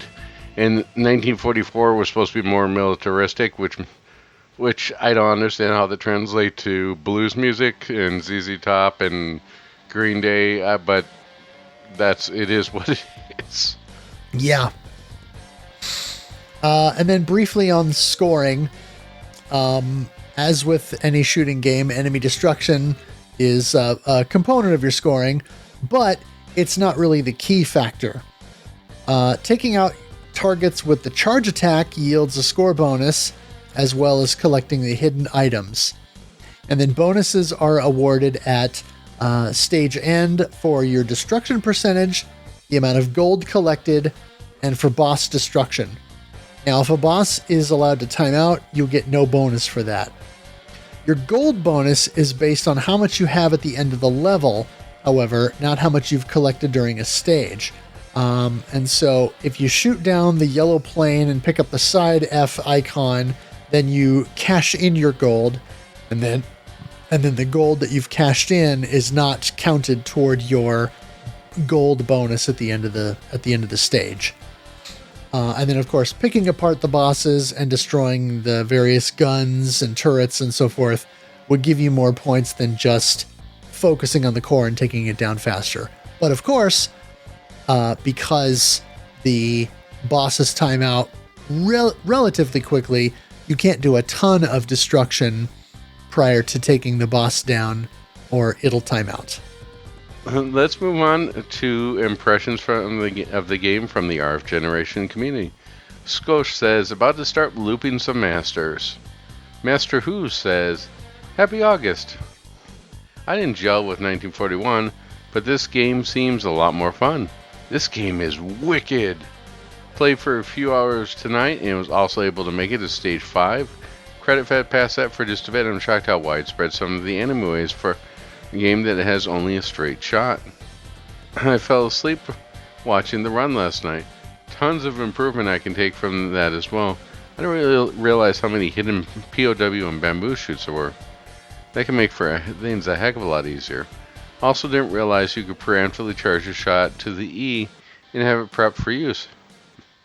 I was totally charging the whole thing in one go each time. If you use a charge shot while the charge shot is actually shooting, just hit it bomb during it, and you'll fire out your women for some extra damage. I almost did the emotional damage. Full save state practicing yesterday. I couldn't find a huge difference in damage when doing that, however, and it wasn't allowing for quicker kills or anything like that. But maybe I'll have some use to cross over the damage threshold. Yeah. Eat Electric Death said, I haven't really liked any of the 19XX games so far, but I'll give this one a shot too. Started 1944. LMAO, WTF is this music? Later on, EED said, a credit fed through the game and yeah, I guess I just have to accept that I don't like this series. Don't get me wrong, there's a lot to potentially like here. Solid mechanics and good production values, goofy soundtrack notwithstanding. But these games just never seem to click for me. And with this one, I definitely felt like I didn't quite understand the game. Especially the bosses with their constant erratic movements and barrages of aimed bullets. Huge kudos to anyone who manages to 1cc it. And then a little later, okay, I did my last runs of 1944, and best I ever got was up to stage 4 on my 1cc attempts. Some closing thoughts about the Pacific Theater Summer. I can certainly see the historical importance and influence of the 19XX series, and in theory, they're well-made games with a lot to like about them. But man, they just never really clicked with me at all. 1943 was just too old school for me in general. 1941 I liked the most, but it's a brutal game and I never made it too far. 1944 could, in theory, have been the best one, but I really disliked the bosses and the way they work in this one. And that's okay, you know, we do this so that we can check out different games, and, you know, not every game is going to click with everybody. I mean, not every game clicks with either of us all the time either, so it's all good. Hyperdrive says, ooh boy. As far as first impressions go, this one's no 1943. Movement speed's a little too slow for my liking, but maybe I'll speed up once I get further in. That said, I do like the presentation. I'm curious about the P2 aircraft being a 0. Another feature I like is a side fighter stack when you get another pickup, so you have side-to-side fighters. I do like how the lead up to the boss just gives you just enough time to get a full charge attack in the beginning. Stage 5 boss caught me off guard. The plane swarm before the boss actually showed up had me burning my charge too early. I can confidently say I hate how the stage 2 boss gets new turns every time you destroy the initial ones. Oh, you're in good company there. I think this might be my least favorite game of the bunch. The game throws women at you, but just as easily takes them away, and it feels like at times it wants you to sacrifice them as missiles at times. Not to mention the weapons, or rather lack thereof, it allows me to charge, feels like it gives you just in temporary invisibility, but doesn't increase your damage. Meanwhile, I'm still getting shot at by enemies, and your gun doesn't mean to stop firing when you release the fire button. I thought I'd credit feed to see what I'm missing later stages, and stage 6 just irritated me with the enemy spam. Not to mention the stage 5 boss is just needlessly tanky and can't keep its weak point on the bleeping screen. I set this to lowest difficulty in my add. Yeah, that stage 5 boss too with it. There are a couple times with the boss is like, well, it's getting time out, I might as well just bomb. Yeah. Pony Trigon said, not gonna lie, the difference between 1943 and this is night and day. Extremely noticeable. Higher action, a little faster paced, the levels are much shorter, and yeah, the presentation is peak Rising, but it's also a little more difficult. Also, health and bombs are finally separated, and you technically have 2 bombs now. The Everything Goes Boom bomb and the Give 'em Heck charge shot. The game's first level helps getting acclimated to the insanity that'll come later. One thing I will warn is that boss timers are pretty tight, which will be noticeable quite often with Choto. Later on, gotta use Turbo Fire for this game. One of my few knocks with this game is no more cool weapons, only machine gun. And then again later, another knock I noticed with this game. It's hard to tell when you've been hit. Yes, you occasionally power down, but that doesn't happen too often. I got to stage 5 on this run and, ooh boy. Yeah, this game made me realize having only a health bar and no lives for a game that's very Raiden-esque in terms of bullet patterns is, not good. Makes me appreciate Dragon Spirit and Kamui a lot more. Something I've learned when using Stage Select, the color of your plane changes depending on the stage you select. And Pony actually posted some screenshots or photos in the Discord to show that off, and that was pretty cool. So that actually is a nice little feature in the game, and I suppose something that maybe Capcom implemented for differentiation.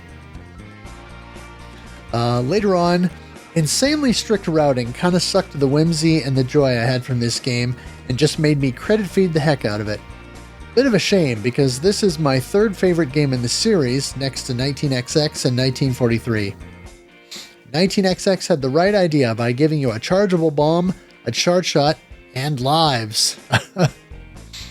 And then for final thoughts, another summer of shmuppage down, and it's for another favorite series of mine.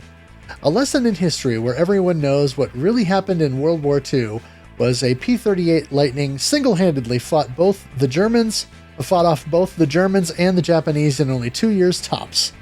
In all seriousness, though, this was a wonderful series to play through with y'all, and here's hoping the next summer of shmuppage is even better. That being said, I must start this review off with a negative. In fact, I'm going to have a surprising amount of negative for this game. And I'll start by saying this. And in the Discord, right after that was the GIF of the meme, the food reviewer guy who had the quote that said, "My disappointment is immeasurable, and my day is ruined." I really wanted to like this game. I seriously wanted to like 1944 because it's a Rising game. It oozes the Rising style, it uses the loop mechanic in an interesting way, but good lord, this game really doesn't know what it wants to be. It wants to be like the other 19XX games, where there's a focus on realism, your only weapon is a machine gun, and you're flying either a P-38 or a Mitsubishi Zero. And the loop is a thing. Here, it's in the form of a charge shot. But it also wants to be a Rising game with a tight focus on secret hunting and over-the-top bosses. I feel like this game doesn't really get how a charge shot works. A lot of games that have a charge shot have it as a sort of alternative to a normal shot to make recovery easier. Here, it's tied heavily to the gameplay, but it recharges rather slowly after you use it, and the only thing it's used for besides bosses is hunting for secrets or turning gold into strawberries, or Moby-chan. Not to mention, this game really exemplifies the worst sin this series had, having health instead of a lives system. I think this game is the worst when it comes to the one life only health system, especially since health pickups are rare. The other two games we played struck a nice balance, and health pickups were plentiful. Maybe if I had more time, I could probably get into the rhythm of the game, since you can hold a charge before unleashing heck on the enemies. But as it stands, this game is really clunky with how it handles the charge shot. It's treated like you're supposed to spam it, but you can't spam it, because it has a 5-second cooldown before you can use it again. And you rarely get a chance to breathe in the later stages to stockpile charge. At the very least, I can say the music is pretty good. Didn't expect to hear my dad's CD collection in a shmup. A lot of Fleetwood Mac, Deep Purple, Rolling Stones, ZZ Top, etc. inspired tracks. But I do kind of wish Operatoride got its own track instead of the usual boss theme. Missed opportunity right there, especially since that thing is so huge. I think this game currently holds the world record for largest boss in a shoot-'em-up because of Operatoride spanning 9 whole screens. But it's the easiest of the bosses, oddly, since it stays still, and unlike all the other bosses who are just insanely zippy and have really tight boss timers. Never have I seen a shmup with boss timers this stingy. I'm giving this game a "you tried" star out of 10. A lot to say. I never thought I'd say my dad's CD collection. Yeah. Oh. Alright. Delta Mudkip says, I'm so happy 44 makes the wingman actually visible. The game stops pulling its punches very fast. Shoto is particularly nasty if you don't want to time it out. It's stage 2 out of 15. Just made some nice attempts on catching up with you all. Played once on the default arcade stadium difficulty settings, and again on the lowest ones. Think I did pretty good. If I do say so myself, I'm weirdly split on the game, to be honest. Part of that is how the little healing there is. I love the presentation. The bosses are unhinged in the best way, and the charge attack and bombs are nice. And I love the Sci Fighters suddenly having so much more of a spotlight for both offensive and defensive purposes. But some things feel too tanky for me, and there's not enough chances to get your health back once you're hit. And the regular gun feels underwhelming after the first 2 or 3 games where you got several guns to pick from that really felt powerful. And not too sure how I feel about the music. It doesn't feel like it goes anywhere. Sure, it's catchy background music, but there's not that many melodies. And I'm a very melody-driven guy when it comes to game soundtracks. The boss theme slaps, so glad if any song was going to be good, it's the one you're going to hear the most. 1941 and XX will smack you around and around, but regularly offer you health, pickups, and bombs, respectively, and never reset your score.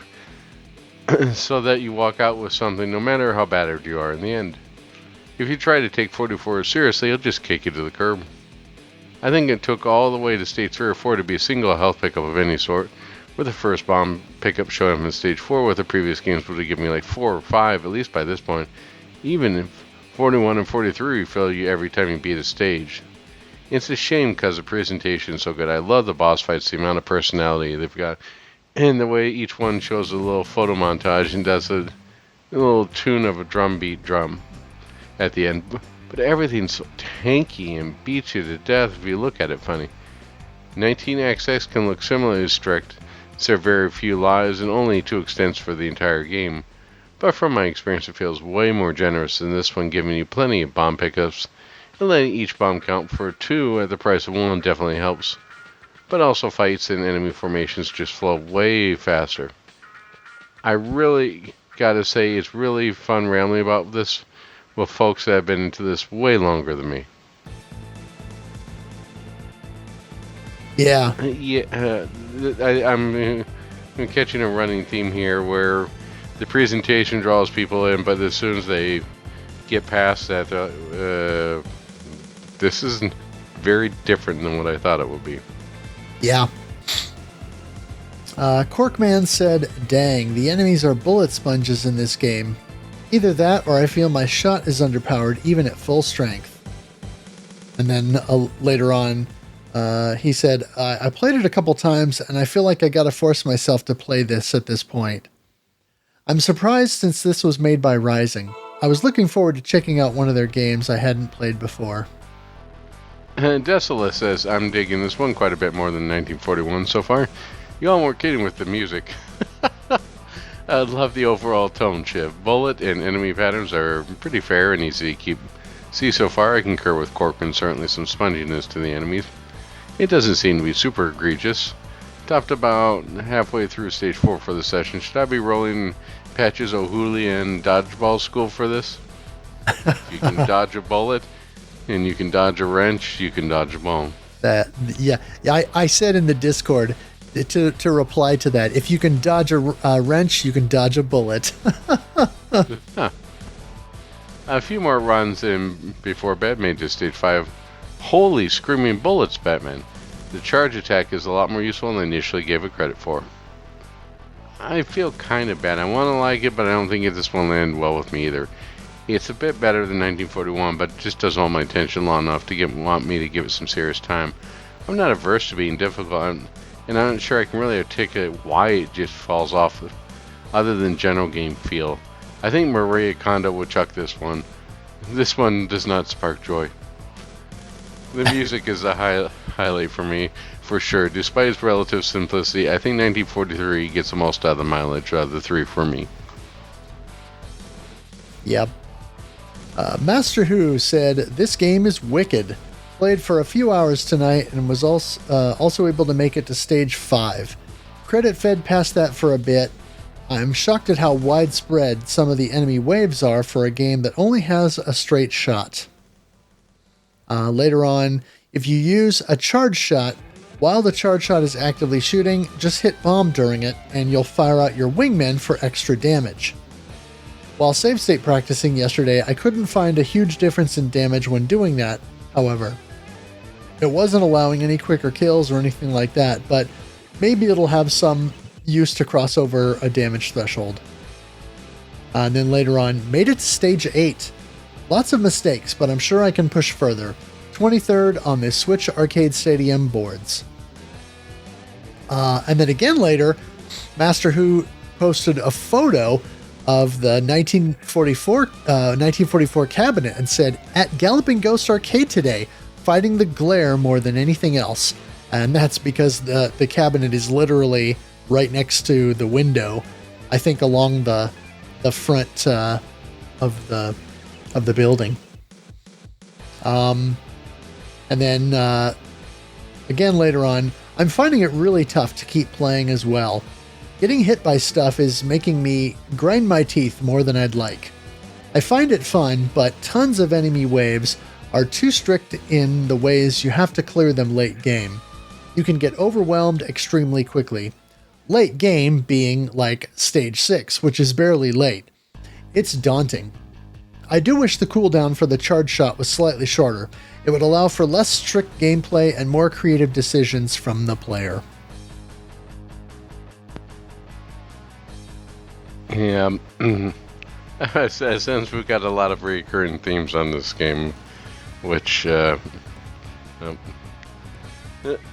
too far off from mine. So, but we got to keep moving here. Let's move on to our International House of Zebras, or iHouse. This definitely seems like Rising's tankiest game in my opinion. It just seems like a super technical game and it's surprisingly dry. I feel like rotting when you get used to your charge shot is 90% of the game almost, and that's almost a bit too rigid for me to get behind. I think I realized part of why I don't like this, and I don't know if I ever encounter another shmup with this issue, but due to the charge shot system, I feel like I need to wait a lot in this game.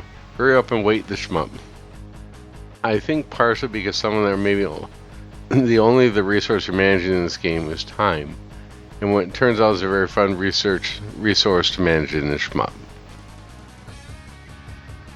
The game seems to be all about routing when to use the charge shot, and that's just no fun for me. In my opinion, it's one of the best looking and sounding games in the series, but it's just sadly mid. And I think this is Rising's worst shmup. It's not bad, it's very mechanically sound, but it's just too strict. You know, I said a while ago, time isn't a resource that I want to manage in shmup. It just isn't that good of a combination, in my opinion.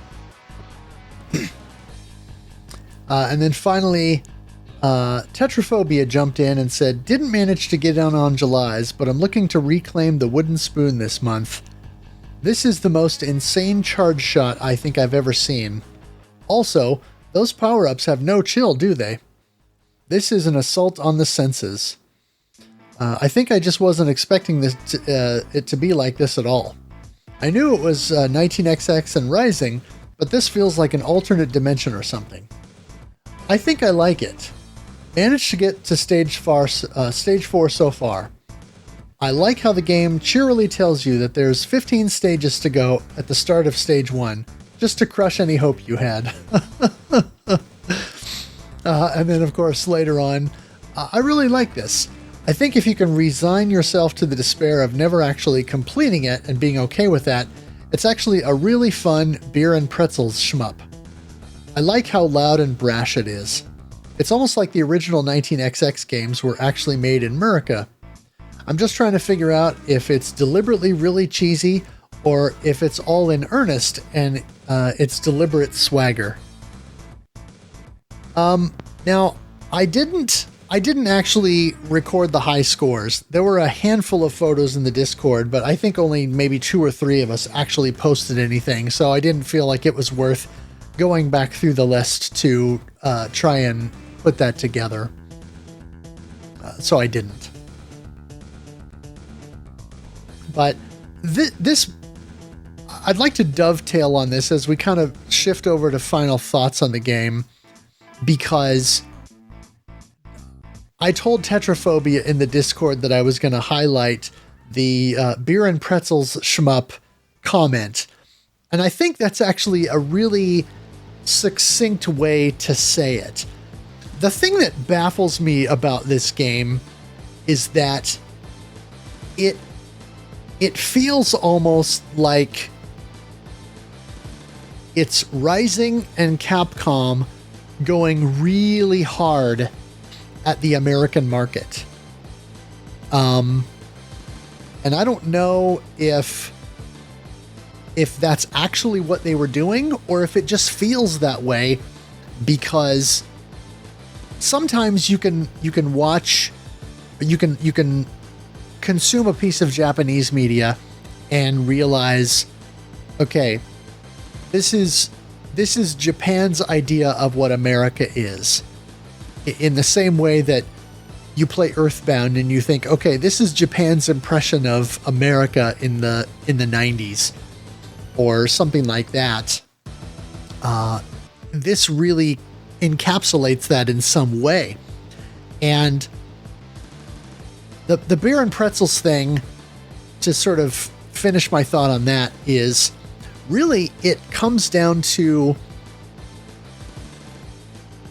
the feel of the game and the design, where you've got the pre-rendered sprites, which of course was a thing happening at the time, and so that was kind of a general trend, but the pre-rendered sprites certainly was a push toward more of a 3D look, which of course was what everything was moving toward, and away from your traditional 2D sprites. And the soundtrack, being what it is such an odd choice that I don't really understand the mindset behind it, other than this idea that maybe this game would be popular in America and it'd be the kind of thing that would show up in bars and smoky establishments across the states. And I don't know, it's just kind of odd. But I was thinking about this earlier, and I was trying to formulate my thoughts on this so I could try to put into words how I feel about this. This game frustrated me when we played it, and I was very put off by the difficulty. I did manage to get a little ways into the game on the standard difficulty, but I ratcheted it down later in the month to the very easy difficulty, which I would say is not a huge difference between the default arcade difficulty, but it's just enough in the sense that enemies are just slightly less tanky and bullets are just slightly less fast or less dense, to where I was able to get enough of a leg up to make it all the way to stage 8. So I did manage to see the laser upgrade with the wingmen, and I was able to do. Now I did credit feed my way through the better part of the game, as I did a little bit in the month, but most of my play was legitimately trying to learn the game and, route through it. And I felt good about myself having come up with an attack pattern and what's the word I'm looking for? Like an attack strategy, I guess you could say, for Choto. Because as I said earlier, that's the second stage boss, but it is a bit of an early wall because it's aggressive and it can throw a lot at you. And so you really have to know how to approach it correctly so that you don't get overwhelmed. And, that was something that I felt maybe the game had some difficulty with balance. Thinking about this against the other games in this series, it feels different. And it feels almost like they wanted to take ideas from 1941 and 19XX and iterate upon them. But then in some ways, it also feels like the game is somewhat limited. As Pony said, you only have the machine gun, so there's not other weapons to deal with or things like that. And so it kind of feels like 2 steps forward and 2 steps back, because they did something interesting with the charge shot, and they did something interesting with the wingman concept by expanding upon that.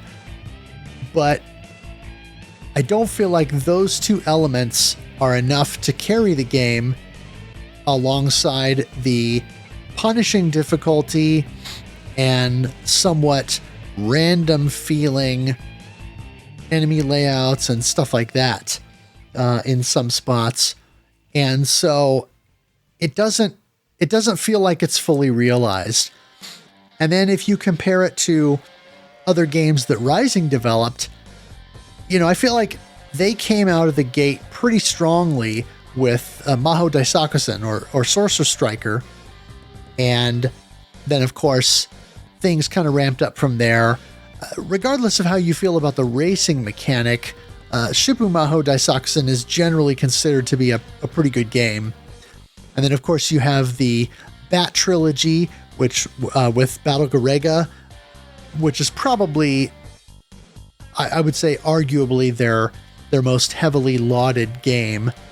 Not to mention Armed Police Batrider, which is probably a close second. And then Battle Back Raid, which is my favorite of the series, or my favorite of that group of games, even though it's probably the black sheep of the 3, and I'm probably in the minority for that. But it's the one that resonated with me the most.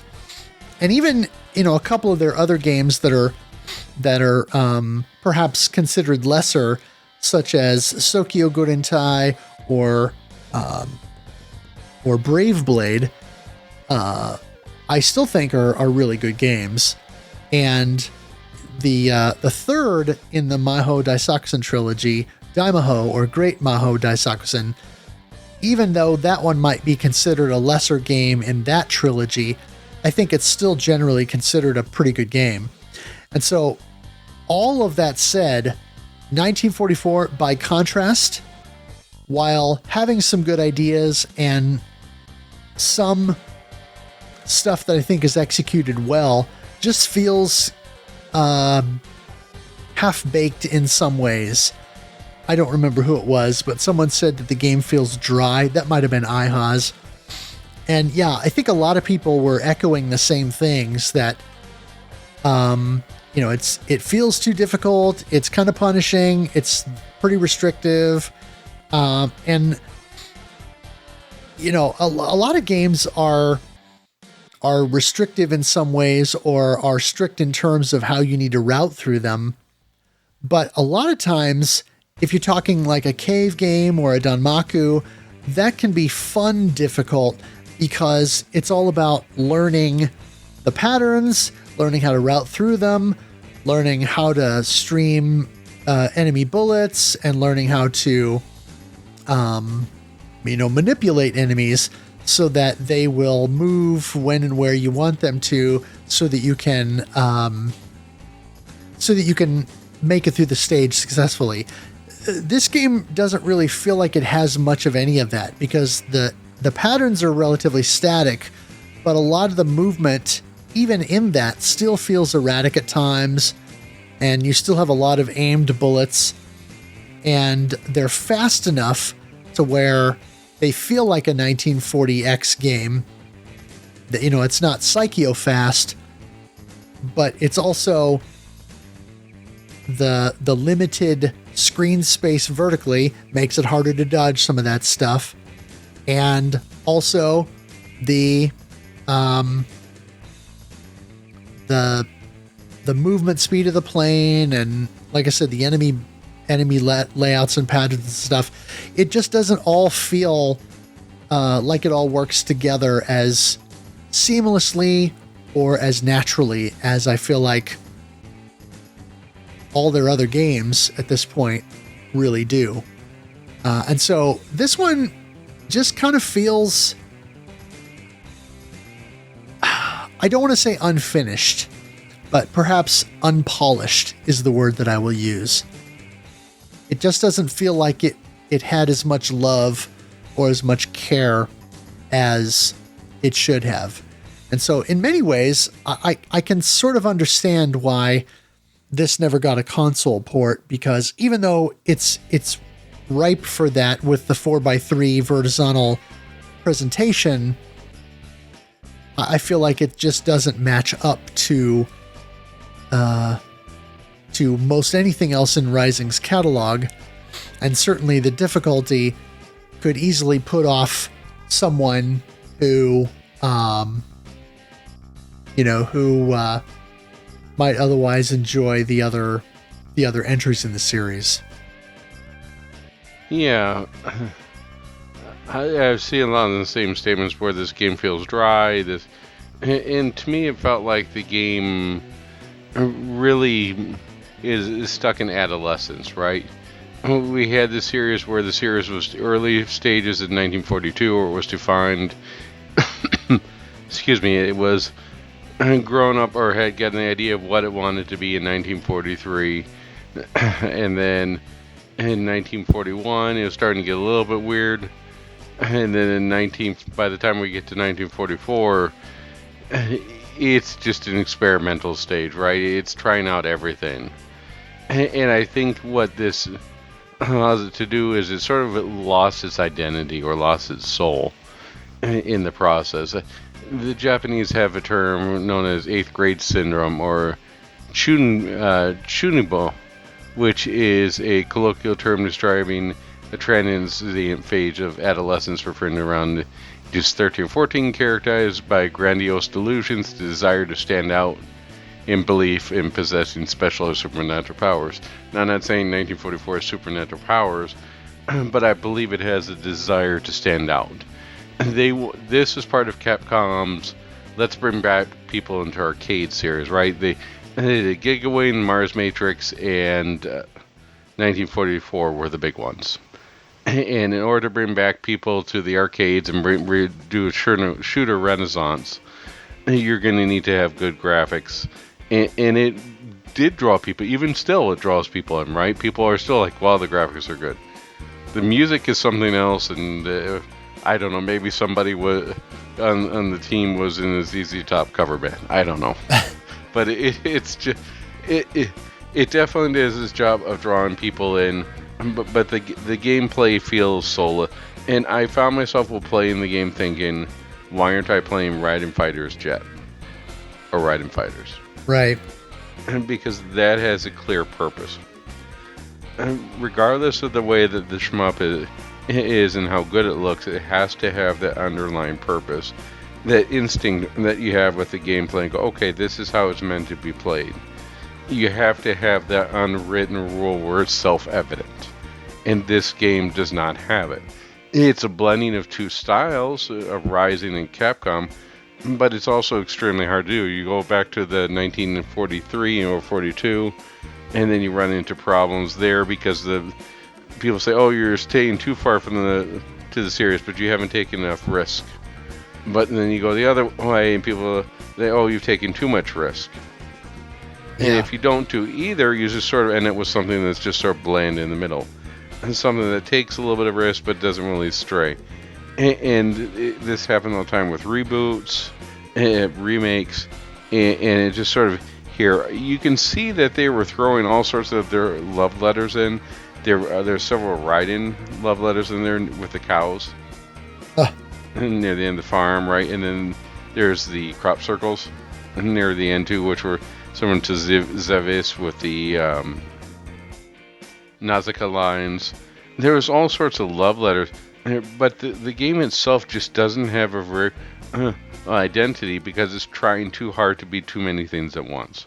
Yeah. It doesn't know what it wants to be, and that is typical with adolescence.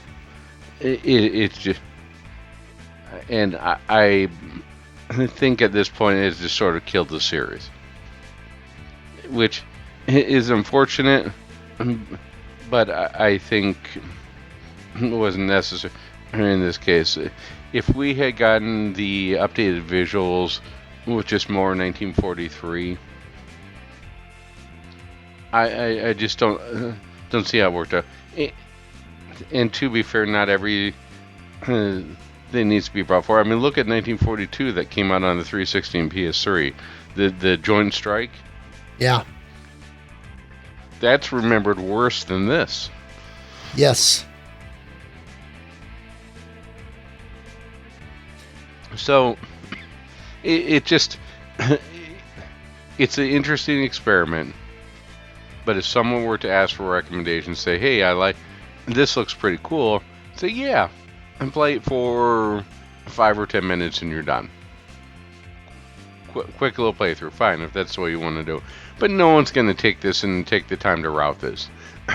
There is no skill involved in this where you can show off to people and look how cool. You're not going to get that stuff with your Danmaku. And here, you're not going to... There's just really not a lot going for it outside of the initial wow factor of the graphics and the fact that it's got more explosions than a Michael Bay movie. Yeah. So play it for a couple minutes and be done with it, and then go play Mars Matrix. Yeah. Or go play Raiden Fighters.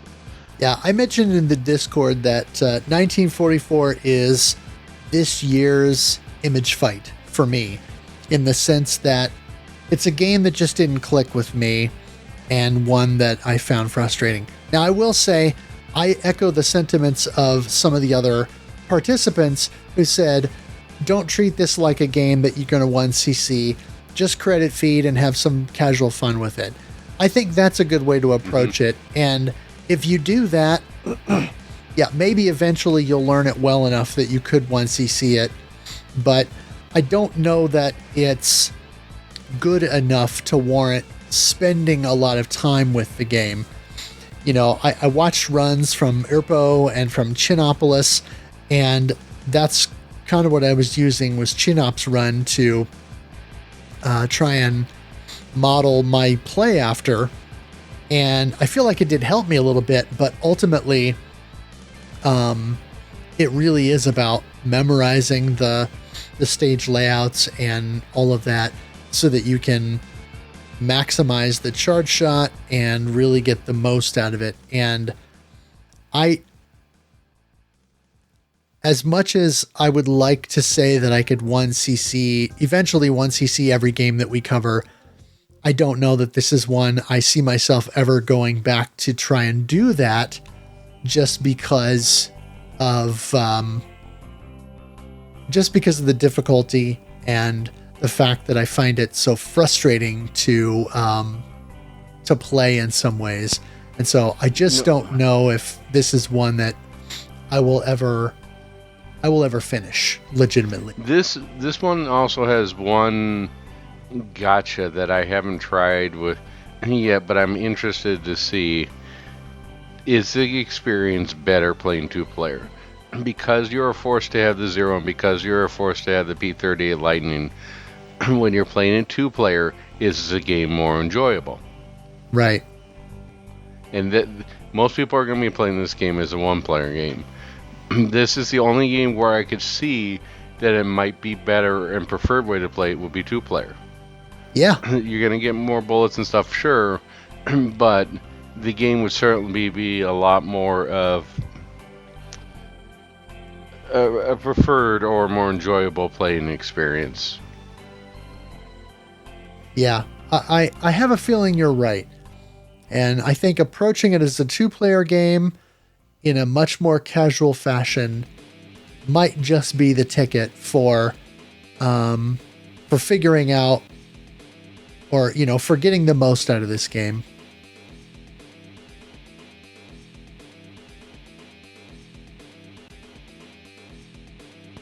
All right, so let's move on to what's next, which feels like 2027 coming up really quick here. Yeah. Right now we are playing through Hazelnut Hex, and coming in November 2025, we finally have Blue Revolver. Yes. And Blue Revolver, it's a bit of a meme for the two of us, because this game has actually been on our list for like at least the last 3 years, but every year it sort of gets bumped in favor of something else. And this is the first time that it's actually made it onto the list and that we're ready to play it. I think in part because A, I felt like we had to do it at some point, but then B, the double action DLC finally came out.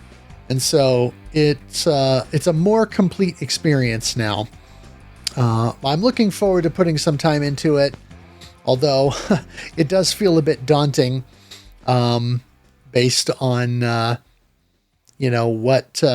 what I've seen of the game. But I think it'll be an interesting playthrough. Yes. And since we're already this far along, I should also mention that December is going to be Santa Atlante, and we're going to keep things Defender style with a free TurboGrafx 16 game. Yeah, it'll be a nice light December, which will be good, because I think it's the busy year that we've had. It'll be nice to keep things a bit more casual for December. Indeed. Hopefully it's a December to remember. All right, so I'd like to thank eTrem for the logo. I'd like to thank Game Boy Guru for the podcast shirts, available on redbubble.com. Kogosu for the intro and outro music, and MetalFRO for streaming and giving us always interesting moments with his parrot dogs. Yeah, well, I guess one thing I should mention is that it's been a while since the last episode, and so people may not know. And I don't want to end the podcast on a downer, but I did have to lay Bluebell to rest because she was in end-stage liver and kidney failure, and of course, there's really no coming back from that.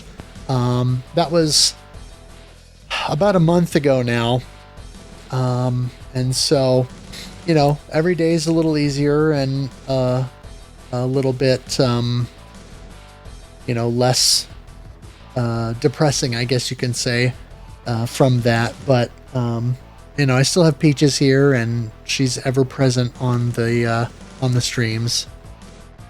My condolences.